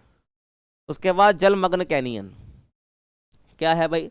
जलमग्न कैनियन क्या है? ये गहरी घाटियाँ है, घाटियाँ कह रहा हूँ, ठीक है भाई, घाटी है। पीछे बता भी चुका हूँ कैनियन के बारे में, है ना भाई। देखो ये कोस्टल प्लेन मतलब तट अपना, ये महाद्वीपीय शेल्फ, महाद्वीपीय ढाल, ये जो भाई खाई टाइप दिख रहे हो, ये क्या है? जो ऐसे ऐसे हाथ डालूंगा पूरा घुस जाएगा, है ना। तो ये क्या है? ये गहरी घाटियाँ होती हैं। कुछ कैनियनों की तुलना जो है कोलोराडो नदी के ग्रैंड कैनियन से की जाती है। तो बहुत सारे कैनियन होते हैं भाई अलग अलग समुद्र में, अलग अलग महासागरों में, तो इनकी तुलना किससे करी जाती है? कोलोराडो नदी, एक नदी है, ध्यान रखना, इसकी ग्रैंड कैनियन से की जाती है, क्योंकि कोलोराडो नदी में ग्रैंड कैनियन होता है, बहुत बड़ा कैनियन है वहाँ पर, बहुत गहरी घाटी आप कह सकते हो, उससे तुलना करी जाती है। तो मुझे बताओ कि कोलोराडो नदी का संबंध कहाँ से है, मतलब ये जो कोलोराडो जो नदी है इसका रिलेशन कहाँ से है, मतलब मुझे बताना, वर्ल्ड के कौन से हिस्से से जो है इसका रिलेशन है, ठीक है, ये ध्यान रखना, बताना भाई कमेंट में, टाइम स्टैम्प जरूर बता देना भाई, यहाँ से मैंने पूछा था। आगे सुनो, कई बार बड़ी नदियों के मुहाने से आगे तक विस्तृत होती है ये जो जलमग्न कैनियन है बोला है, ये जो कई बार जो बड़ी नदियों का मुहाना, मुहाना कहाँ क्या होता है? अपवाद तंत्र वाला चैप्टर पढ़ा होगा तुमने, जहाँ पर नदी पानी अपना गिरा रही है वो मुहाना है। तो कई बार जो ये जो जलमग्न कैनियन होता है तो बड़ी नदियों के मुहाने से आगे तक विस्तृत होता है, मतलब जहाँ पर पानी गिरा दिया ये उसके आगे तक, मान लो यहाँ से नदी देखो ये नदी है, ये नदी क्या देखो आप देख रहे होगे, ये जो है ये नदियाँ पानी लेकर आ रही हैं यहाँ पर, ठीक है। तो नदियों ने पानी यहाँ पर विसर्जित कर दिया, तो उसका मुहाना हो गया नदी का। लेकिन जो है ये बोला गया है कि नदियों के मुहाने के आगे तक विस्तृत होता है, देखो ना आगे तक विस्तृत है ये। और महाद्वीपीय शेल्फ हो गया, महाद्वीप और ढालों को आर पार काटता है ये, सही बात है। अगर मैं इसको पहले मिटाऊं, महाद्वीपीय शेल्फ, देखो एक एक लाइन का मतलब समझो, है ना। ये क्या है आपका महाद्वीपीय शेल्फ, और ये हो गया आपका महाद्वीपीय ढाल, तो दोनों को आर पार काट रहा है, सही बात है। शेल्फ हो गया और ढाल होगी, इन दोनों को क्या कर रहा है? आर पार काट रहा है। और आगे ध्यान सुनना, ये जो हडसन कैनियन है ये विश्व का सर्वाधिक प्रसिद्ध कैनियन है। क्वेश्चन कई बार एग्जाम में आया है कि सबसे प्रसिद्ध कैनियन कौन सा है, आपका हडसन कैनियन है, ध्यान रखना। आगे बात करें और अच्छे से देखना चाह रहे हो आप, देखो ये भी क्या कैनियन ही है आपका, ठीक है। आप और जूम अच्छे से करके देख सकते हो, ये आपका कोस्ट खत्म हो गया, ये शेल्फ हो गया, ये ढलान हो गई, ये आपका क्या हो गया? कैनियन हो गया। समझ आ रहा है भाई आपको? यहाँ ये मुहाने से लेकर नदियों के आगे तक विस्तृत होता है, ये आपको ध्यान रखना है। आगे चलते हैं, निगमन द्वीप की बात कर लेते हैं। निगमन कह रहा हूँ, निमगन, ठीक है, निमगन द्वीप की बात कर लेते हैं। ये चपटे शिखर वाले समुद्री टीले होते हैं। समुद्री टीला मैंने आपको दिखाया पीछे, है ना। तो समुद्री टीले का तो शिखर नुकीला है, लेकिन जब बात आती है निमगन द्वीप की, तो ये होता है, तो ये भी टिले हैं, समुद्री टिले होते हैं, लेकिन इनका जो शिखर होता है वो चपटा होता है। कैसे देखो, ये तो आपका समुद्री टिला है, क्या पता है आपको, लेकिन यही टिला अगर आप ऐसे देखो जिसका सतह क्या है, ऊपर की चपटी है, क्या है, ऐसा टिला समुद्र का जिसकी जो सतह चपटी है, जैसे जैसे इंडिया के ऊपर कह रहा हूँ, जैसे पठार आप देखते हो ना, पठार का ऊपर, पठार का मतलब क्या होता है, ऐसा टिला जिसका ऊपर सतह चपटी है, सेम ऐसा ही। तो समुद्र के अंदर का पठार आप तरह से कह सकते हो, जिसको हम क्या बोलते हैं, निमगन द्वीप हम बोलते हैं, ये ध्यान रख लेना भाई। और जलमग्न पर्वत जिनके शिखर समतल होते हैं उनको हम निगमन द्वीप कहते हैं, और इनके निर्माण में क्रमिक अवतलन के प्रमाण मिलते हैं। मतलब कि भाई जब निर्माण की बात करते हैं तो लगातार इनका ना कोई घिसते रहते हैं ऊपर से, तो इसको बोलते हैं अवतलन के प्रमाण मिलते हैं। केवल प्रशांत महासागर में लगभग 10,000 से अधिक समुद्री टिले निमगन द्वीप पाए जाते हैं। ठीक है भाई, ध्यान रखना। आगे चलो, प्रवाल द्वीप की बात कर लो, दिखता कैसा है प्रवाल द्वीप, आप देख लो। ठीक है, तो उष्णकटिबंधीय महासागरों में देखने को मिलता है। सबसे बड़ी बात एमसीक्यू के लिए क्या, कि प्रवाल द्वीप कहाँ बनते हैं, कहाँ पाए जाते हैं, उष्णकटिबंधीय महासागरों में। उष्णकटिबंधीय महासागर क्या होता है, सुन लो ध्यान से। ये हो गया इक्वेटर, मैंने बना दिया 0 डिग्री, है ना, समझ रहे हो मैं क्या कह रहा हूँ। तो थोड़ा ये यहाँ मकर रेखा, ये कर्क रेखा, ठीक है, ये कर्क रेखा, ये मकर रेखा, तो ये वाला जो हिस्सा है पूरा, ये आपका किस में आता है, उष्णकटिबंध में आता है। तो यहाँ पे जितने भी महासागर हैं, है ना, तो वहाँ पर आपको क्या देखने को मिलेगा, प्रवाल द्वीप देखने को मिलेगा। और प्रवाल भित्तियों से युक्त निम्न आकार के द्वीप ये होते हैं। तो जो आप देख रहे हो हरा रहा, ये क्या है, प्रवाल भित्तियाँ, ये क्या है भाई, जो हरा आप देख रहे हो, ये प्रवाल भित्तियाँ हैं। तो प्रवाल भित्तियों से क्या बनते हैं, ये द्वीप बनते हैं, जिनको हम प्रवाल द्वीप बोलते हैं। इनका कोई फिक्स आकार नहीं है, आकार इनके डिफरेंट होते हैं, ध्यान रखना। और चारों ओर गहरे अवनमन को घेरे रहते हैं, चारों ओर जो है गहरे अवनमन को ये घेरे रहते हैं। मतलब कि ये अवनमन क्या है, समुद्र अनूप का भाग हो सकते हैं, या साफ खारे अथवा अत्यधिक खारे जल से घिरा होता है। तो अवनमन को घेरे का मतलब क्या हो गया ना, इसके आसपास क्या होता है, समुद्र का पानी होता है ना, कई बार कोस्ट भी होता है, जिसको महाद्वीप का हिस्सा बोल देते हैं, वो अवनमन हो गया, ध्यान रखना। तो ये क्या हो जाएगा, प्रवाल द्वीप हो गया अपना। अब नेक्स्ट टॉपिक की हम बात करते हैं, जो कि है अपने महासागरीय जल का तापमान। क्या बोला मैंने, महासागरीय जल का तापमान। जैसे कि हम धरातल पर देखते हैं उसका तापमान की बात करते हैं, वैसे ही जल जो है अपना महासागर का, उसका तापमान क्या है। ठीक है, हम क्यों पढ़ते हैं, तो महासागरीय जल जो है ना, भूमि की तरह सौर ऊर्जा द्वारा गर्म होता है। जैसे कि धरती गर्म होती है, महासागरीय जल भी जो है भूमि की तरह ही गर्म होता है, सौर ऊर्जा से जो सन की एनर्जी आ रही है।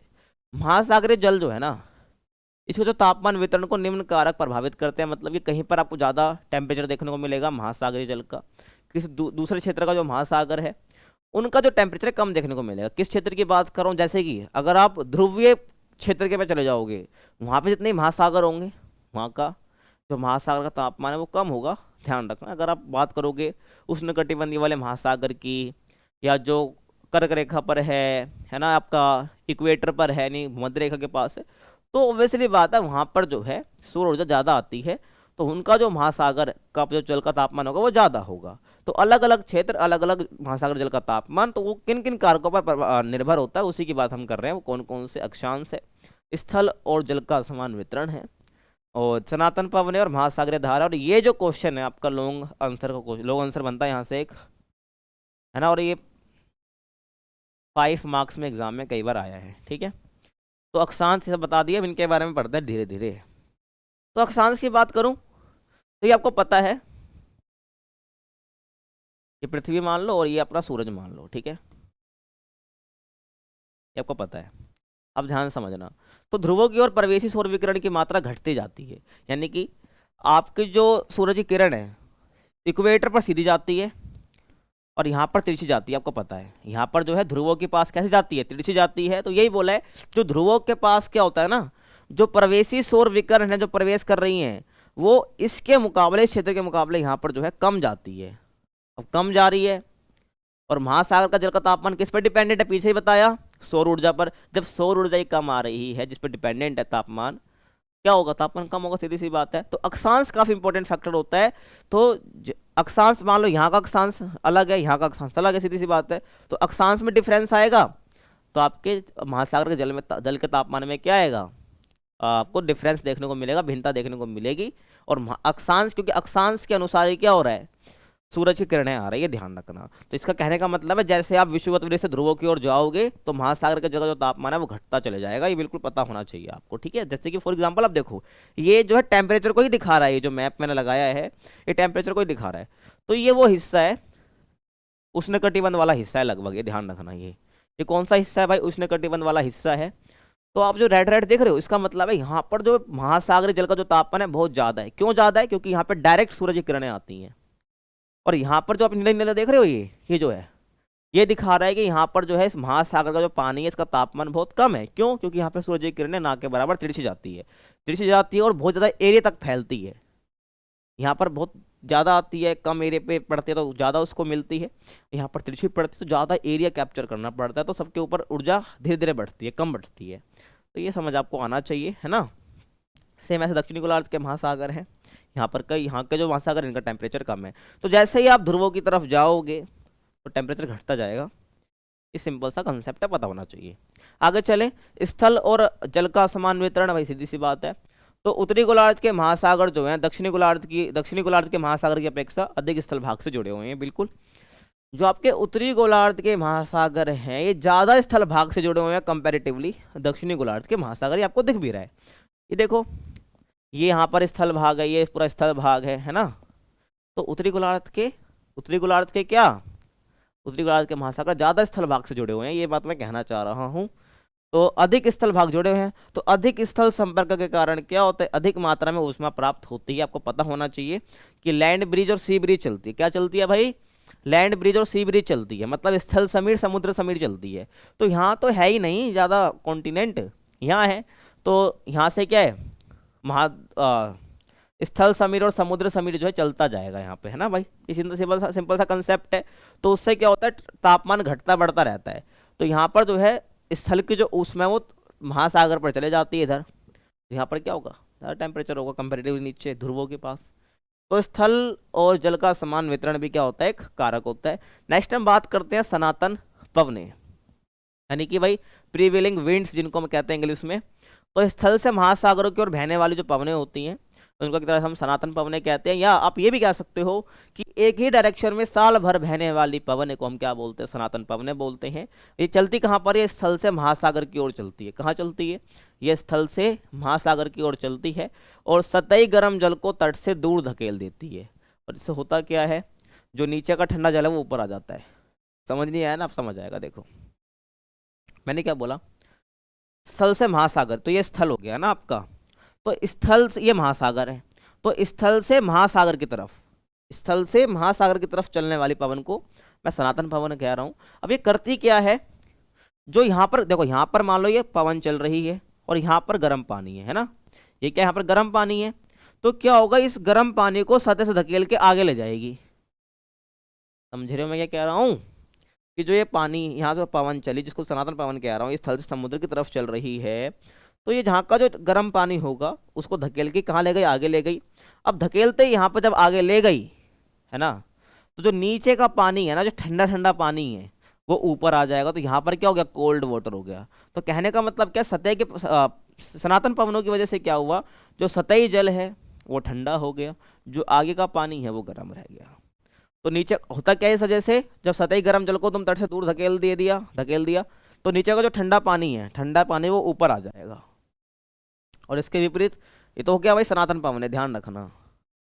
समझे ना भाई किस प्रकार से? देखो ठंडा पानी उधर चले, गर्म पानी उधर चलेगा, ठंडा ऊपर आ गया, तो टेम्परेचर में डिफरेंस आ ही गया। तुमको पता ही है, यही पढ़ना है हमको कि टेम्परेचर में डिफरेंस क्यों आ रहा है। इसके विपरीत अभितटीय पवन कौन सी होती है? जो कि समुद्र से स्थल की तरफ चलती है, समुद्र से स्थल की तरफ चलती है, तो अभितटीय पवन उनको हम कहते हैं। तो एक गर्म जल को तट पर जमा कर देती हैं। सेम चीज़ ये जो है गर्म जल को, जो अब मान लो ये तो होगी सनातन पवनें। अगर इसी जगह पर गर्म पानी होगी, अब यहाँ से अभितटीय पवन चलेंगी जो कि स्थल की तरफ जा रही हैं, तो इसी गर्म पानी को वापस क्या करेंगी? सतह के पास ले आएंगी। तो यही बोला कि गर्म जल को तट पर जमा कर देती हैं, परिणाम स्वरूप जो है तापमान क्या होता है? अपना बढ़ जाता है, तापमान बढ़ जाता है महासागर का, सतह वाले का। आगे चलो भाई महासागरीय धाराओं की बात कर लेते हैं। किसकी? महासागरीय धाराओं की। तो गर्म महासागरीय धाराएं जो है ना, गर्म मतलब तो गर्म ही है भाई, तो गर्म महासागरीय धाराएं जो है ठंडे क्षेत्रों के तापमान को बढ़ा देती हैं। गर्म महासागरीय धारा है जिस क्षेत्र पर चलेगी उसका तापमान क्या होगा, सही बात है, बढ़ेगा ना। वही सेम अगर ठंडी महासागरीय धारा है, वो जिस क्षेत्र में जाएगी वहाँ का तापमान घटाएगी। सिंपल सा कंसेप्ट है ये। और महासागरीय धारा आपको अगर नहीं पता है कोई बात नहीं, नेक्स्ट चैप्टर में आप पढ़ोगे, टेंशन मत लो, ठीक है। तो गर्म महासागरीय धारा जो है भाई, वो जिस क्षेत्र में जाएगी समुद्र के वहाँ का तापमान बढ़ाएगी, ठीक है भाई। और ठंडी महासागरीय धारा जिस क्षेत्र में जाएगी वहाँ का तापमान घटाएगी। और कुछ एग्जाम्पल देख लो, जैसे कि गल्फ स्ट्रीम है। क्या गल्फ स्ट्रीम क्या है, एक गर्म धारा है जो कि कहाँ चलती है भाई, कहाँ चलती है, कहाँ चलती है ये देखने को मिलता है आपको उत्तर अमेरिका के पूर्वी तट पर और यूरोप के पश्चिमी तट पर। एक बार इसको देख लेते हैं ना। देखो यह क्या आपकी हमें देखने में गल्फ स्ट्रीम। तो आगे देखो, तो ये उत्तरी अमेरिका है, ये उत्तरी अमेरिका है, और ये यूरोप है आपको पता है, और यहाँ अफ्रीका है। तो यूरोप का आपका पश्चिमी तट ये वाला है ना, और उत्तरी अमेरिका का ये पूर्वी तट। पर आपको क्या देखने को मिलता है, अटलांटिक ओशन में आपको गल्फ स्ट्रीम यानी कि गर्म धारा आपको देखने को मिलती है। तो यहाँ पर ये चलेगी ना भाई, तो इस पूरे एरिया का क्या करेगी, जिस जगह पे चल रही है ये धारा, वहाँ का तापमान क्या होगा, बढ़ जाएगा। तो तापमान में डिफरेंस आया ना, यही तो पढ़ रहे हैं।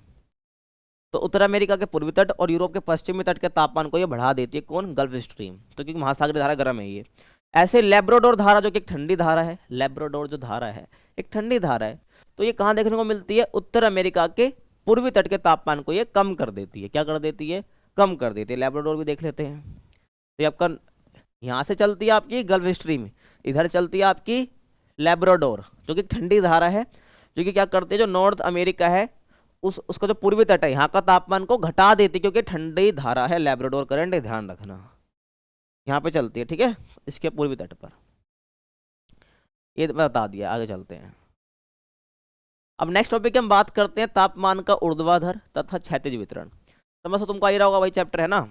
तो तापमान का ऊर्ध्वाधर तथा क्षैतिज वितरण हम पढ़ते हैं समुद्र के लिए, ठीक है। तो इस चैप्टर का नाम क्या, महासागरीय जल है। तो महासागर के जल के तापमान की बात करेंगे, क्या मतलब समझो, है ना। तापमान का ऊर्ध्वाधर और क्षैतिज वितरण। ऊर्ध्वाधर वितरण का मतलब है कि हम महासागरीय जल लेंगे, हम देखेंगे कि भाई कितनी गहराई में कितना कितना तापमान है। जैसे सतह का जल है उसका तापमान ज़्यादा ही होगा, इसलिए बात है कि डायरेक्ट सन की रेज आ रही है। जैसे जैसे गहराई पर हम जाएंगे तो तापमान घटेगा, है ना, मैंने पहले बता दिया, आगे पता चलेगा आपको। ये तो हो गया ऊर्ध्वाधर वितरण। क्षैतिज वितरण क्या है, आपका अक्षांश के अनुसार भिन्नता आ रही है। क्या आ रही है भाई, अक्षांश बदल रहे हो तो महासागर का तापमान ही बदल रहा है, इसको बोलते हैं क्षैतिज वितरण, ठीक है।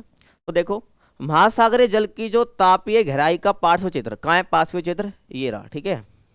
गहराई के साथ तापमान में होने वाली कमी को दर्शाता जो क्षेत्र है, आपकी एनसीईआरटी में दे रखा है। क्या करता है ये, जैसे गहराई बढ़ती है समुद्र की तो तापमान में जो होने वाली कमी उसको दर्शा रहा है। और ये पार्श्व क्षेत्र जो है ना, पार्श्व क्षेत्र जो है सतही जल, क्या है ये, सतही जल और गहरी परतों के बीच, गहरी परतों के बीच क्या कर रहा है, सीमा क्षेत्र को दिखाता है। मतलब सतह के पास ये जो सीमा क्षेत्र है ये, और जो गहरा जल हो गया इसके बीच का सीमा क्षेत्र को दिखाता है ये पार्श्व क्षेत्र। और ये सीमा समुद्री सतह से लगभग 100 से 400 मीटर नीचे प्रारंभ होती है। कौन सी सीमा भाई, जहाँ पर आपका तापमान जो घटने लग जाता है, ठीक है। तो कहाँ से स्टार्ट हो रही है, लगभग 100 से 400 मीटर नीचे प्रारंभ होती है। तो आपका 100 कहाँ है, 0 यहाँ पर होगा भाई, कहीं यहाँ पर मान लिया आपका 100 आएगा, है ना। तो 100 से 400 ये जो है उसके नीचे से प्रारंभ हो रही है। तो ये जो परत है आपकी, ये तो आपका सतह जल हो गया। उसके बाद ये सीमा नीचे को नीचे जाएगा, बिल्कुल यही बोला है कि लगभग 100 से 400 मीटर नीचे से प्रारंभ होती है और कई सौ मीटर तक नीचे जाती है, कई सौ मीटर तक नीचे जाती है, लगभग 4500 मीटर तक, ठीक है। और जिस क्षेत्र में तापमान तेजी से गिरे उसे हम क्या बोलते हैं, उसे हम बोलते हैं प्रवणता। क्या बोलते हैं, ताप प्रवणता, यानी कि थर्मोक्लाइन बोलते हैं। तो जिस क्षेत्र में तापमान तेजी से घटे, जैसे कि देखो पहले बात इस चित्र को समझो पहले आप, ठीक है। ये दिखा रहा है गहराई को, ये क्या दिखा रहा है भाई, आपका गहराई को दिखा रहा है, ये वाला जो हिस्सा है आपका, यानी इसको हम वाई एक्सिस बोलते हैं, इसको ये आपका एक्स एक्सिस हो गया। और ये जो आपका हिस्सा है देखो, ये जो यहाँ पर 24 डिग्री 20 डिग्री 16 डिग्री 12/8/04, तो ये आपका टेम्परेचर को दिखा रहा है। अगर मैं बोल रहा हूँ, कोई ध्यान समझना मेरी बात पहले, अगर बोल रहा हूँ देखो ये क्या है, ये जो लाइन है आपकी, है ना, ये दिखा रही है कि कितनी गहराई पर हम जा रहे हैं, तापमान में कितनी कमी आ रही है। देखो जैसे कि अभी ये लाइन है, ये लाइन धीरे धीरे बढ़ते बढ़ते यहाँ पर आ रही है ना, तो देखो ये किसके बीच में आ रही है, ये 12 से 16 डिग्री के बीच में आ रही है, और डिस्टेंस कितना, लगभग 500 से 1000 के बीच में डिस्टेंस आ रहा है। तो हम ये कह सकते हैं कि 500 से 1000 मीटर का जो डिस्टेंस है ना, मीटर में ही ना भाई, हाँ मीटर का जो डिस्टेंस है, यहाँ पर जो तापमान में गिरावट आती है ना जल के, वो 12 से 16 के बीच में आती है। तो ऐसा हमको समझना है, ऐसे बोल सकते हैं। तो यही चीज़ तो आपको समझनी है। तो जिस क्षेत्र में तापमान में तेजी से गिरावट आए, तो जिस क्षेत्र में तापमान में तेजी से, तो कितना तापमान यहाँ पे 24 डिग्री सेल्सियस था, जितना ये इधर खिसके गई ये लाइन, मतलब कि तापमान वहाँ पर कम होता जा रहा है। और देख लो ये करते करते करते करते बिल्कुल यहाँ पर आपकी लाइन आ गई है, मतलब कि यहाँ पर डिग्री 8 डिग्री सेल्सियस तक हो गया, और जाते जाते बिल्कुल 0 डिग्री के पास तक पहुँच गई। देखो ये लाइन है ना, तो यहाँ ऐसी जगह जहाँ पर आपका जो तापमान तेजी से गिरने लग जाए महासागर के जल का, उसको बोलते ताप प्रवणता। तो ये वो क्षेत्र है, इसको हम क्या बोलते हैं, ताप प्रवणता वाला क्षेत्र हम बोल देंगे। आई होप आपको समझ आया होगा, बड़ी शिद्दत से समझाने की कोशिश करी है मैंने। महासागरीय जल के कुछ आयतन का लगभग 90% भाग जो है ताप प्रवणता के नीचे गहरे महासागर में पाया जाता है। सही बात है, ये आपका ताप प्रवणता वाला क्षेत्र हो गया, क्योंकि जहां पर तेजी से तापमान गिरता है, देखो 24 था, तेजी से गिरने लग गया, तो ताप प्रवणता के नीचे लगभग जो है आपको देखने को मिलता है। यही बोला है ना, महासागरीय जल का कुल आयतन का लगभग 90% भाग जो है वो ताप प्रवणता के नीचे देखने को मिलता है, गहरे महासागर में देखने को मिलता है। और इस क्षेत्र में तापमान लगभग 0 डिग्री सेल्सियस तक पहुंच जाता है। जो ताप प्रवणता के नीचे आप जाओगे, गहरा और जाओगे, तो लगभग आपको 0 डिग्री सेल्सियस, लगभग बोला है, 4 और 0 के बीच में है, तो लगभग बोला है, इसके बीच में आपको देखने को मिलता है। ठीक है, तापमान इस क्षेत्र का 0 डिग्री सेल्सियस तक पहुंच जाता है, महासागरीय जल का तापमान। आगे चलो, मध्य और निम्न अक्षांशों में तापमान की ऊर्ध्वाधर संरचना।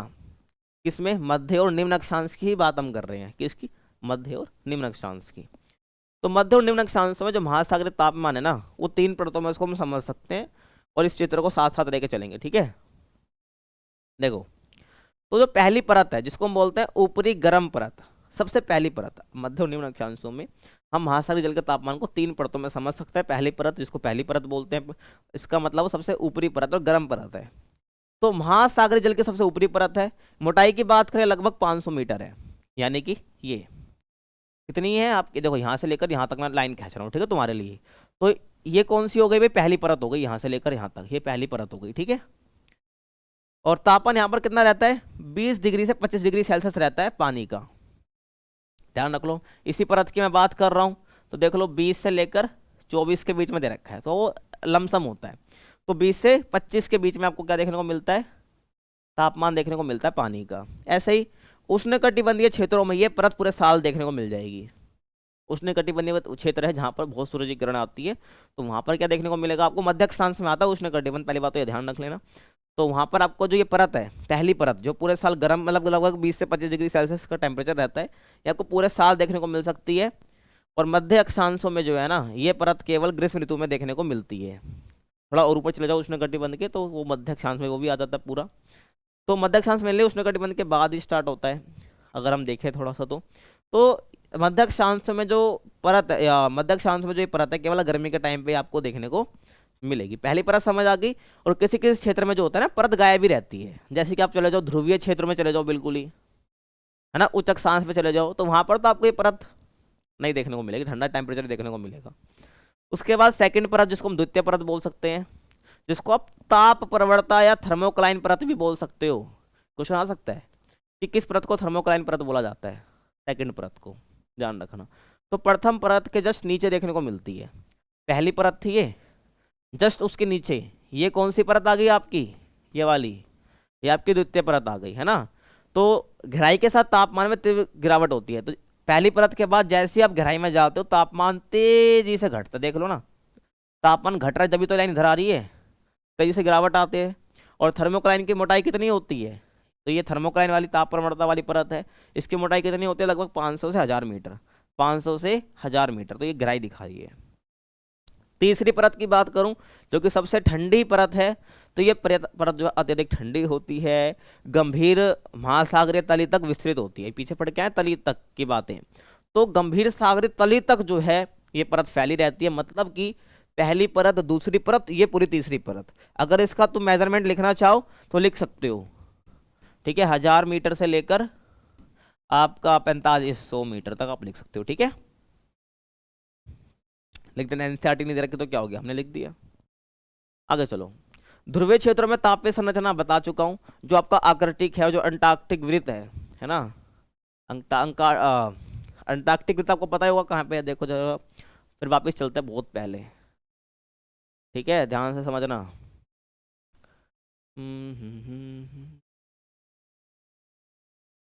देखो, ठीक है, ये क्या आपका, ये आपका अंटार्कटिका वाला महाद्वीप है। तो अब ये जो देख रहे हो लाइन ब्लू वाली, इसको हम क्या बोलते हैं, अंटार्कटिक वृत्त बोलते हैं, समझ लेना। और ये क्या है, आपकी आर्कटिक ओशन है ना।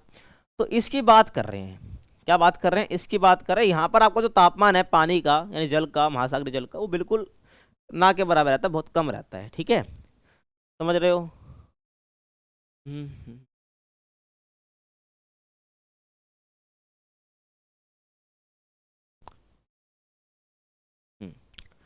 तो आर्कटिक और अंटार्कटिक वृत्त पीछे दिखा चुका हूँ।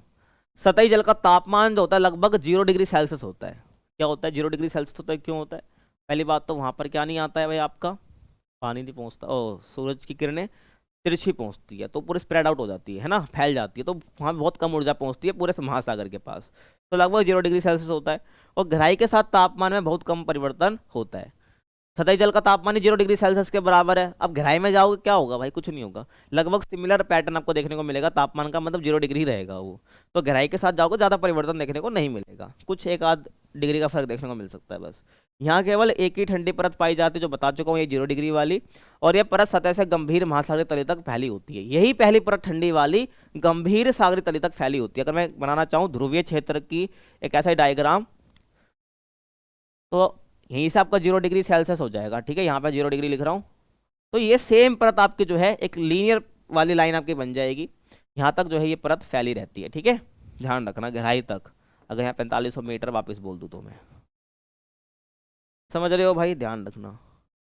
महासागरीय सतह के तापमान का क्षैतिज वितरण की हम बात करते हैं, ऊर्ध्वाधर वितरण की तो बात मैंने कर ही ली है। तो महासागरों की सतह के जल का औसत तापमान कितना रहता है, लगभग 27 डिग्री सेल्सियस रहता है, आपको पता होगा है ना। और 27 डिग्री सेल्सियस होता है महासागरों की सतह का जल का औसत तापमान। और एक और चीज की कंडीशन है, 27 डिग्री सेल्सियस आपको पता होना चाहिए। मैंने बताया था पिछले चैप्टर में आपको, कि पिछले से पिछले चैप्टर में, कि अगर हमको क्या चाहिए, हमें क्या बनाने हैं, क्या कहते हैं इसको, साइक्लोन बनाने हैं, तो समुद्र के पानी का तापमान लगभग 27 डिग्री सेल्सियस होना चाहिए, है ना। पता नहीं तुमको याद था या नहीं। तो तापमान जो है विषुवत वृत्त से ध्रुवों की ओर क्रमिक रूप से घटता है ना। अगर हम क्षैतिज वितरण की बात करें तो हम अक्षांश की बात करेंगे। तो जैसे ही आप इक्वेटर यानी विषुवत वृत्त से आप ध्रुवों की तरफ जाओगे, तो क्रमिक रूप से मतलब धीरे धीरे घटता चले जाएगा आपके महासागर का तापमान। प्रति अक्षांश तापमान में कमी की दर लगभग 0.5 डिग्री सेल्सियस है। मतलब जैसे आप एक अक्षांश आगे बढ़ोगे तो 0.5 डिग्री सेल्सियस जो है महासागर का पानी का तापमान घट जाएगा। और अलग अलग अक्षांशों पर आपका जो औसत तापमान हमको देखने को मिलता है ना, जैसे कि अगर आप 20 डिग्री अक्षांश पर जाओगे तो तापमान 22 डिग्री सेल्सियस तक रहेगा। 40 डिग्री अक्षांश पर जाओगे तो तापमान जो लगभग 14 डिग्री सेल्सियस तक देखने को मिलेगा। और ऐसे ध्रुवों के निकट जाओगे तो तापमान 0 डिग्री सेल्सियस तक देखने को मिलेगा। इसको बोलते हैं क्षैतिज वितरण, समझ रहे हो। सेम ऐसे ही गोलार्ध, क्षैतिज वितरण की बात करें ध्यान रखना, तो गोलार्धों के बीच तापमान भिन्नता देखने को मिलती है। तो उत्तरी गोलार्ध के महासागर जो है दक्षिणी गोलार्ध की अपेक्षा अधिक तापमान वाले होते हैं। इसका रीजन बता चुका हूँ, क्योंकि उत्तरी गोलार्ध में स्थल ज़्यादा है, दक्षिणी गोलार्ध में कम स्थल है, ठीक है। और उच्चतम जो तापमान है ना, वो विषुवत वृत्त पर नहीं बल्कि उससे कुछ उत्तर की ओर पाया जाता है। अगर हमें उच्चतम तापमान देखना है महासागरीय जल का, तो वो बिल्कुल एग्जैक्ट इक्वेटर पर देखने को नहीं मिलेगा, जस्ट थोड़ा उत्तर में चले जाना आप, ठीक है, कर्क रेखा से नीचे और इक्वेटर से जरा ऊपर, तो वहाँ आपको देखने को मिलेगा। और जो औसत वार्षिक तापमान देखने को मिलता है ना आपको उत्तरी गोलार्ध में, वो 19 डिग्री सेल्सियस देखने को मिलेगा महासागरीय जल का। और दक्षिणी गोलार्ध में 16 डिग्री सेल्सियस देखने को मिलेगा। ये जो डिफरेंस है ना, ये क्यों है, क्योंकि दोनों गोलार्धों में स्थल और जल का समान वितरण है। आगे सुनो, गहराई के साथ तापमान में परिवर्तन का रीजन क्या है। आ सकता है क्वेश्चन, पूछ भी सकता है, जनरली पता भी होना चाहिए। आपके मन में सवाल आया होगा ना कि भाई जैसे ही मैं गहराई में जा रहा हूँ तापमान घट क्यों रहा है। वो इसलिए घट रहा है ना क्योंकि महासागर का जो हाई टेम्परेचर है वो आपको ऊपर सतह पर देखने को मिलेगा, है ना। अगर ये मान लो पूरा ये सतह महासागर की, ये पूरी तली है उसकी, है ना। तो जितनी गहराई में जा रहे तापमान घट रहा है, क्यों हो रहा है भाई ऐसा, क्योंकि मेन जो रीजन है ना सतह का गर्म होने का, सतह जल का गर्म होने का, वो है सूर्य की ऊष्मा जो कि डायरेक्ट पड़ रही है यहाँ पर। और प्रत्यक्ष रूप से सतह द्वारा प्राप्त होती है, मतलब सतह से ही प्राप्त हो रही है अगर महाद्वीप भी है, और बाकी उसका डायरेक्ट ऊपर से भी आ रही है, सन से आ रही है मतलब। तो ये ज़्यादा गर्म रहेगा, और कंपेरेटिवली नीचे का हिस्सा है वहाँ पर आपको गिरावट देखने को मिलेगी तापमान में। ठीक है भाई, ध्यान रखना। अब तुम खुद समझो ना, मान लो मैं खड़ा हूँ, एक हाथ मैं ऐसी जगह पे खड़ा हूँ जहाँ पे धूप तो आ रही है, मैं ऐसे हाथ दिखा रखा हूँ बस, इतने हिस्से पे मेरे धूप लग रही है, तो मेरा हिस्सा तप जाएगा बिल्कुल गर्मी से, और यहाँ पे हिस्सा ठंडा रहेगा, सीधी सी बात है, वही वाला समझ लो। नेक्स्ट टॉपिक हम बात करते हैं महासागरीय जल की लवणता। क्या मैंने बोला, महासागरीय जल की लवणता। तो प्रकृति में उपस्थित सभी जलों में क्या होता है, खनिज लवण घुले होते हैं, पता होना चाहिए। प्रकृति में उपस्थित जितना भी जल है, जो पीने वाला जल है आपका, है ना, महासागरीय जल है, लहरों का जल है, पानी का जल है, जहां पर भी जल है वहां पर आपकी खनिज लवण, लवण मतलब एक तरह से नमक समझो आप, लवण मतलब नमक समझो, ठीक है।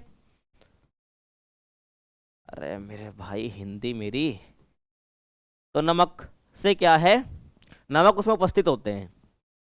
तो ये लवणता का मतलब क्या है, तो लवणता का उपयोग बेसिकली जो है ना, समुद्री जल के लिए करा जाता है, पहले बात तो ध्यान रखना। तो जिसका उपयोग समुद्री जल में घुले नमक की मात्रा को निर्धारित करने के लिए किया जाता है, कि भाई समुद्र के अंदर कितना नमक घुला हुआ है, उसको हम क्या बोलते हैं, लवणता कहते हैं। ध्यान रखना समुद्र की। अब लवणता को हम गिनते कैसे, कि भाई पर्टिकुलर देखो, हर समुद्र के अंदर क्या होगा ना, या हर महासागर के अंदर आपकी लवणता अलग अलग देखने को मिलेगी, हर जगह समान लवणता देखने को नहीं मिलती, ध्यान रखना। क्या कह रहा हूँ, समझ रहे हो ना। तो लवणता को जांचे कैसे, लवणता को कैलकुलेट कैसे करें, तो सिंपल सा मतलब होता है कि 1000 ग्राम, इसको हम 1 kg बोल सकते हैं, 1000 ग्राम समुद्री जल में कितना नमक घुला हुआ है, ग्राम में, यानी कि 1000 ग्राम पानी में कितना ग्राम नमक घुला हुआ है, उसको हम बोलते हैं उसकी लवणता। और लवणता को व्यक्त करते हैं, मतलब कि हम शो करते हैं प्रति हजार भाग में, जिसका सिंबल क्या होता है, परसेंटेज वाला सिंबल नहीं होता है, देखो ये बनाओ, ये बनाओ, और 2 जीरो ऐसे बनाओ, ठीक है। इसको हम बोलते हैं सिंबल, जैसे परसेंटेज का ये होता है, एक जीरो और लगा दो, ये आपको क्या बन जाएगा, लवणता को दिखाने का सिंबल बन जाएगा, है ना, प्रतीक बन जाएगा। तो लवणता को व्यक्त करा जाता है प्रति हजार भाग, जिसको हम ऐसे दिखाते हैं प्रति हजार भाग, या तुम डायरेक्ट लिख सकते हो पीपीटी के रूप में। क्या, यानी कि अगर मैं लिख दूं 35 पीपीटी, पीपीटी का मतलब क्या है, पार्ट्स पर, टी का मतलब क्या, 1000,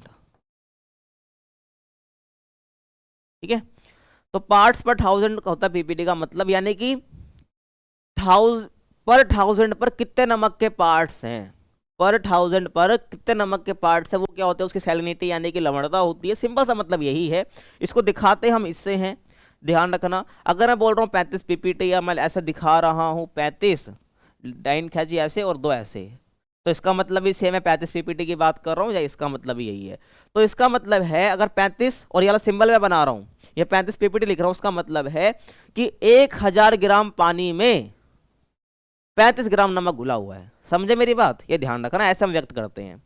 और 24.7 पीपीटी, ध्यान रखना, परसेंट मत पढ़ना, और तुम्हारे कोई पता नहीं यार क्यों परसेंट दे रखा है ऐसे, उसको पीपीटी पढ़ना, ठीक है, मैंने यहाँ पर तुम्हारे लिए सही लिखा है, इसको तुम पढ़ लेना।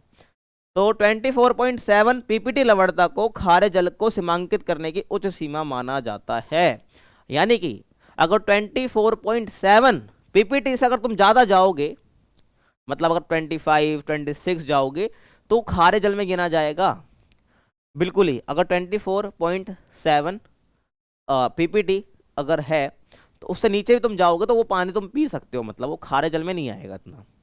तो ये सीमा रखी गई है, ध्यान रखना, पीपीटी, ठीक है। इसका मतलब है 24.7 ग्राम नमक घुला हुआ है 1000 ग्राम पानी में।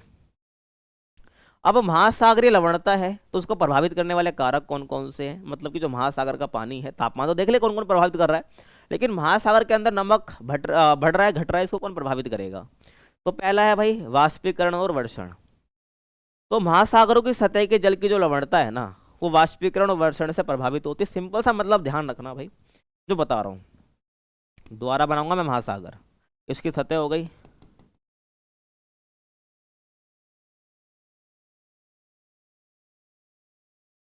ठीक है, ध्यान रखना।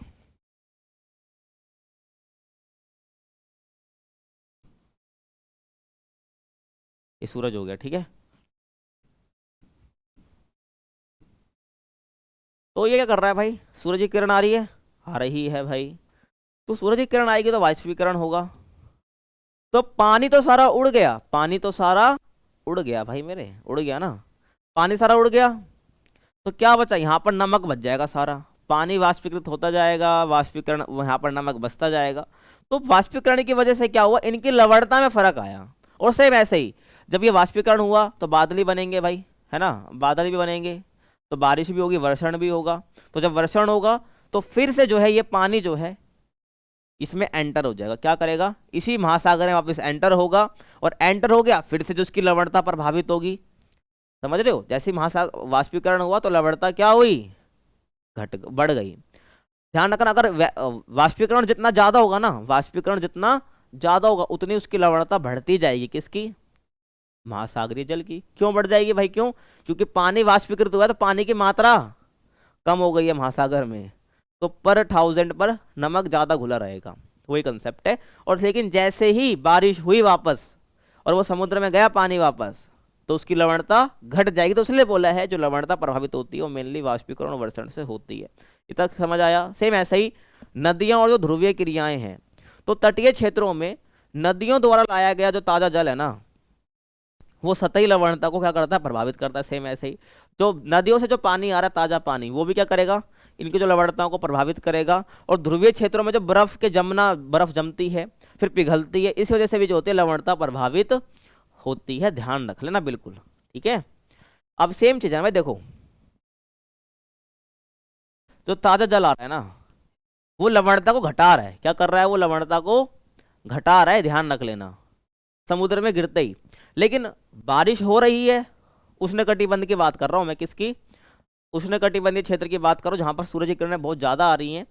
वैसे एक कंसेप्ट क्या है, अगर भाई ताजा पानी मिल रहा है, नदियों का पानी मिल रहा है, तो लवणता को घटाता है, सीधे से मतलब है, ये ध्यान रखना, इसी कंसेप्ट के अकॉर्डिंग बता रहा हूँ। लेकिन एक ऐसा क्षेत्र, कैसा क्षेत्र, जो अपना इक्वेटर वाला क्षेत्र है, उष्णकटिबंधीय वाला क्षेत्र है, वहां पर क्या होता है, वहां पर, लेकिन वहां पर ताजा पानी मिलने से वाष्पिक क्या होता है, वहां पर अपना जो लवणता है वो बढ़ती है। क्यों बढ़ती है, क्योंकि वहां पर वाष्पीकरण तो ज्यादा हो रहा है, क्योंकि सूरज की किरण ज्यादा आ रही है, वहां पर वाष्पीकरण ज्यादा होगा, तो फटाफट ये प्रोसेस चलता रहता है।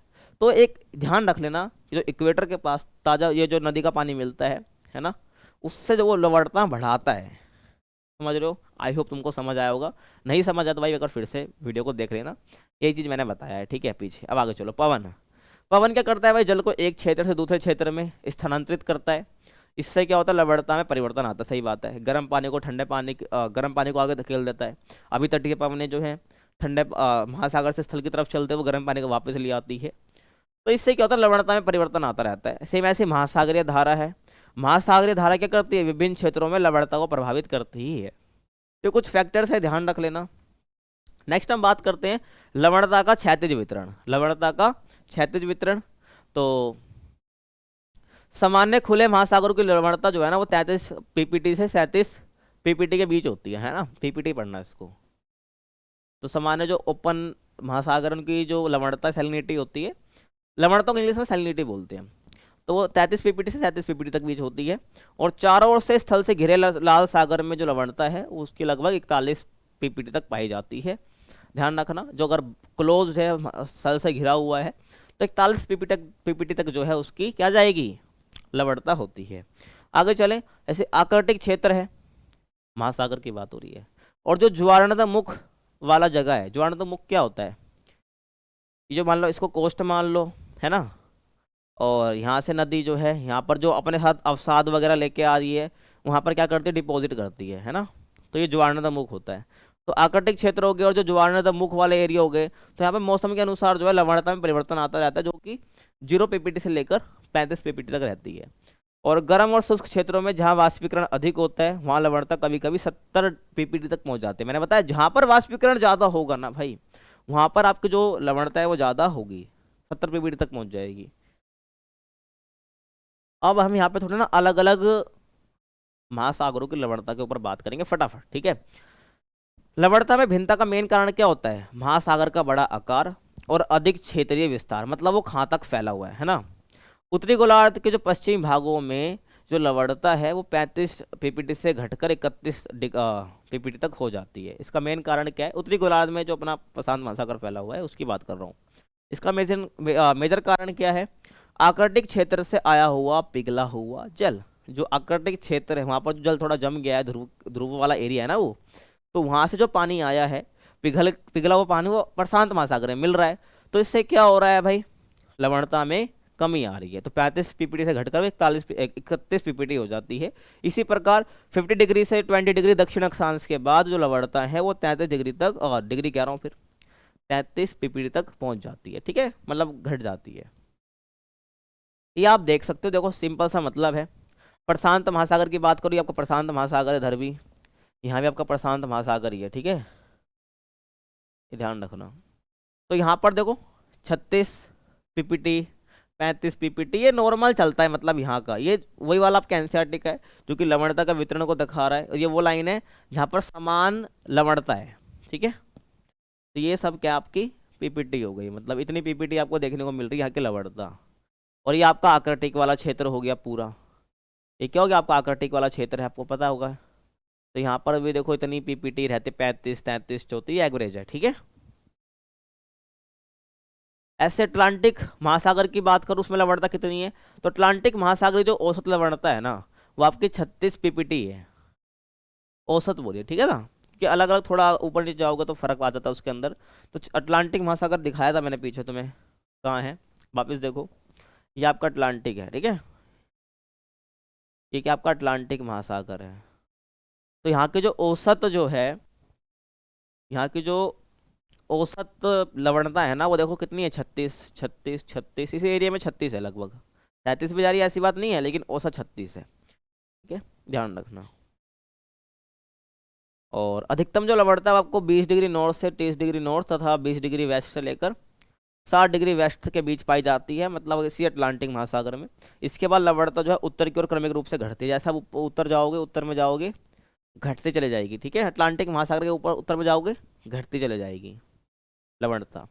अब यूरोप से जुड़े कुछ समुद्र हैं, है ना, उनकी लवणता की बात भी कर लेते हैं। जैसे कि उत्तरी सागर। क्या उत्तरी सागर है कहाँ पे? ये आपका नॉर्थ सी है, इसको हम क्या बोलते हैं? नॉर्थ सी, यानी कि उत्तरी सागर हम बोलते हैं। ये आपका इंग्लैंड है ना, ये आपका यहाँ पर फ्रांस है, ये नीदरलैंड है, इधर ही आपका ये जर्मनी, और ये डेनमार्क। तो ये इसी के आसपास आपको क्या देखने को मिलता है? ये नॉर्वे। यहाँ पर आपको नॉर्थ सी देखने को मिलता है। जैसे डेनमार्क के आप पूर्व में जाओगे तो बाल्टिक सी भी आपको देखने को मिलेगा। तो उच्च अक्षांश में जो स्थित होने के बावजूद जो है उत्तरी अटलांटिक प्रवाह द्वारा लाए गए अधिक लवणीय जल के कारण अधिक लवणता यहाँ पर ये हो जाती है।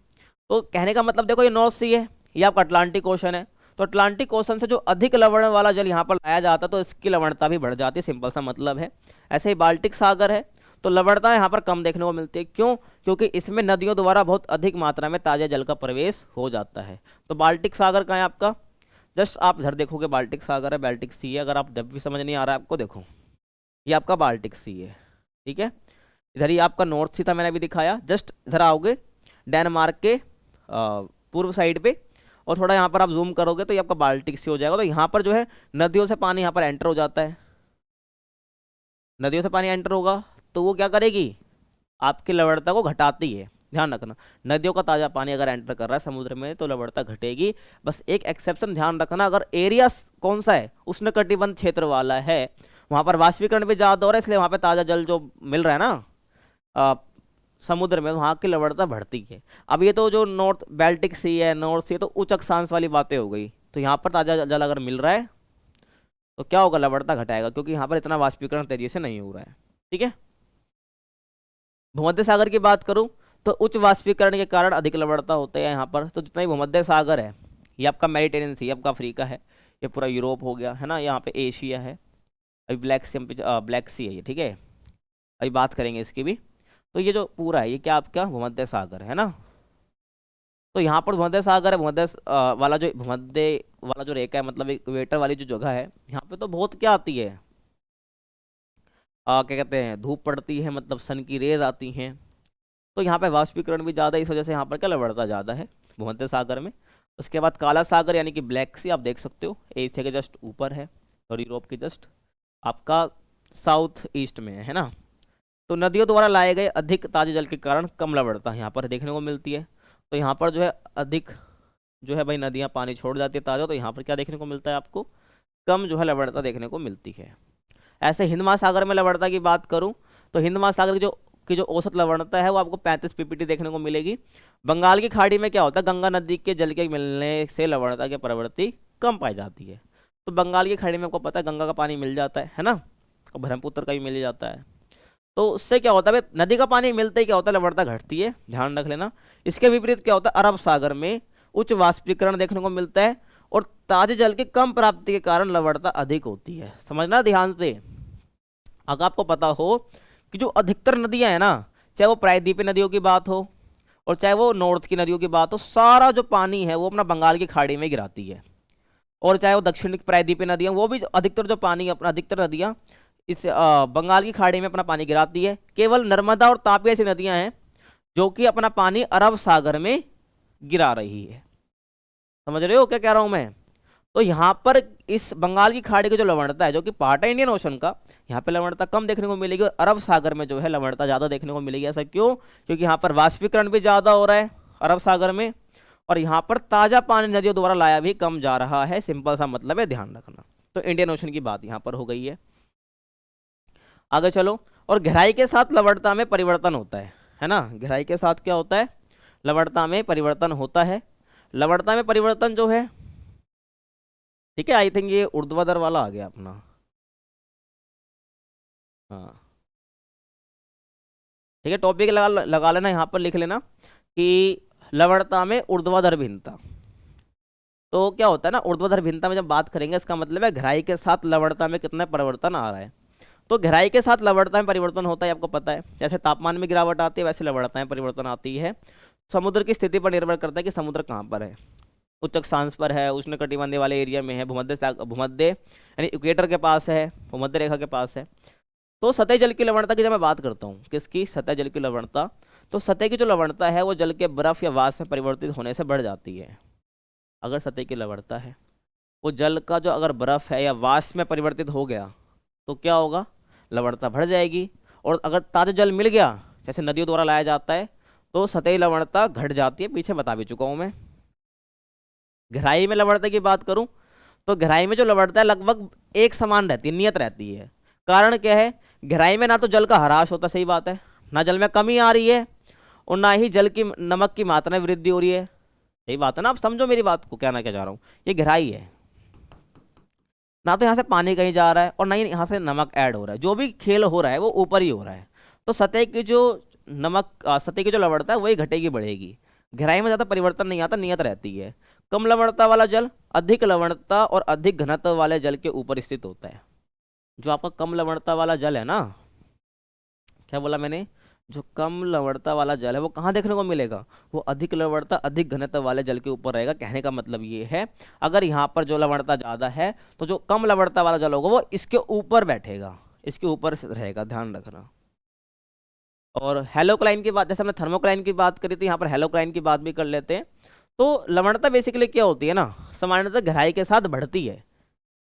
सतह पर क्या होता है, लवणता घटती बढ़ती रहती है, कंपैरेटिवली कम होती है। अगर गहराई की बात करें, गहराई में हमेशा लवणता आपके ज़्यादा होती है, क्योंकि स्टेबल रहती है, ना घटेगी ना बढ़ेगी। तो वहाँ पे लवणता ज़्यादा रहेगी, ऊपर कम रहेगी, और इसलिए ऊपर सतही जल क्या रहता है, इसलिए ऊपर आपको दिखता है, क्योंकि कम लवणता वाला हमेशा ऊपर रहता है, ज़्यादा लवणता वाला नीचे रहता है। तो लवणता सामान्यतः क्या होता है, गहराई के साथ नॉर्मली बढ़ती है। एक स्पष्ट क्षेत्र में लवणता तीव्रता से बढ़ जाती है। मतलब जैसे तुम नीचे जाओगे, जैसे ही तुम नीचे गए, वो एक ऐसा क्षेत्र जहाँ पर आपकी लवणता बढ़ने लग गई, तो उसी क्षेत्र को हम क्या बोलेंगे, हेलोक्लाइन। जहाँ पर टेम्परेचर गिरता है उसको थर्मोक्लाइन बोलते हैं। लेकिन गहराई में ऐसा क्षेत्र जहाँ पे अचानक से आपका क्या बोल के लवणता बढ़ गई, उसको हम बोल देंगे हेलोक्लाइन। सिंपल सा मतलब है, समझ आ गया होगा आपको।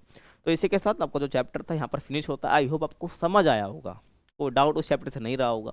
एक एक टॉपिक को हमने देखा है, जो पूछा आपसे कमेंट में जरूर बताना। बाकी नेक्स्ट चैप्टर भी जल्दी हम लेके आएंगे। और आपको जो चैप्टर 11 था, आप सोच रहे हो कि भाई मैंने नहीं कराया है, तो चैप्टर 11 जो है आपका वो क्या प्रोजेक्ट वर्क के लिए आ रहा है। आपका किसके लिए आ रहा है, प्रोजेक्ट वर्क के लिए आ रहा है, इसलिए मैंने नहीं कराया। फिर भी अगर आपकी डिमांड है कि मैं उसको मैं कराऊं तो भाई ज़्यादा से ज़्यादा कमेंट करो, ठीक है। कमेंट आएंगे तो मैं करा दूंगा, अदरवाइज मैं उसको नहीं कराऊंगा, मैं नेक्स्ट चैप्टर कराऊंगा। समझ रहे हो। बाकी वीडियो पसंद है क्या करना है, लाइक करना है, कमेंट करना और दोस्तों के साथ शेयर भी करना है। मिलते हैं आपसे अगली वीडियो में, तब तक के लिए थैंक्स फॉर वॉचिंग।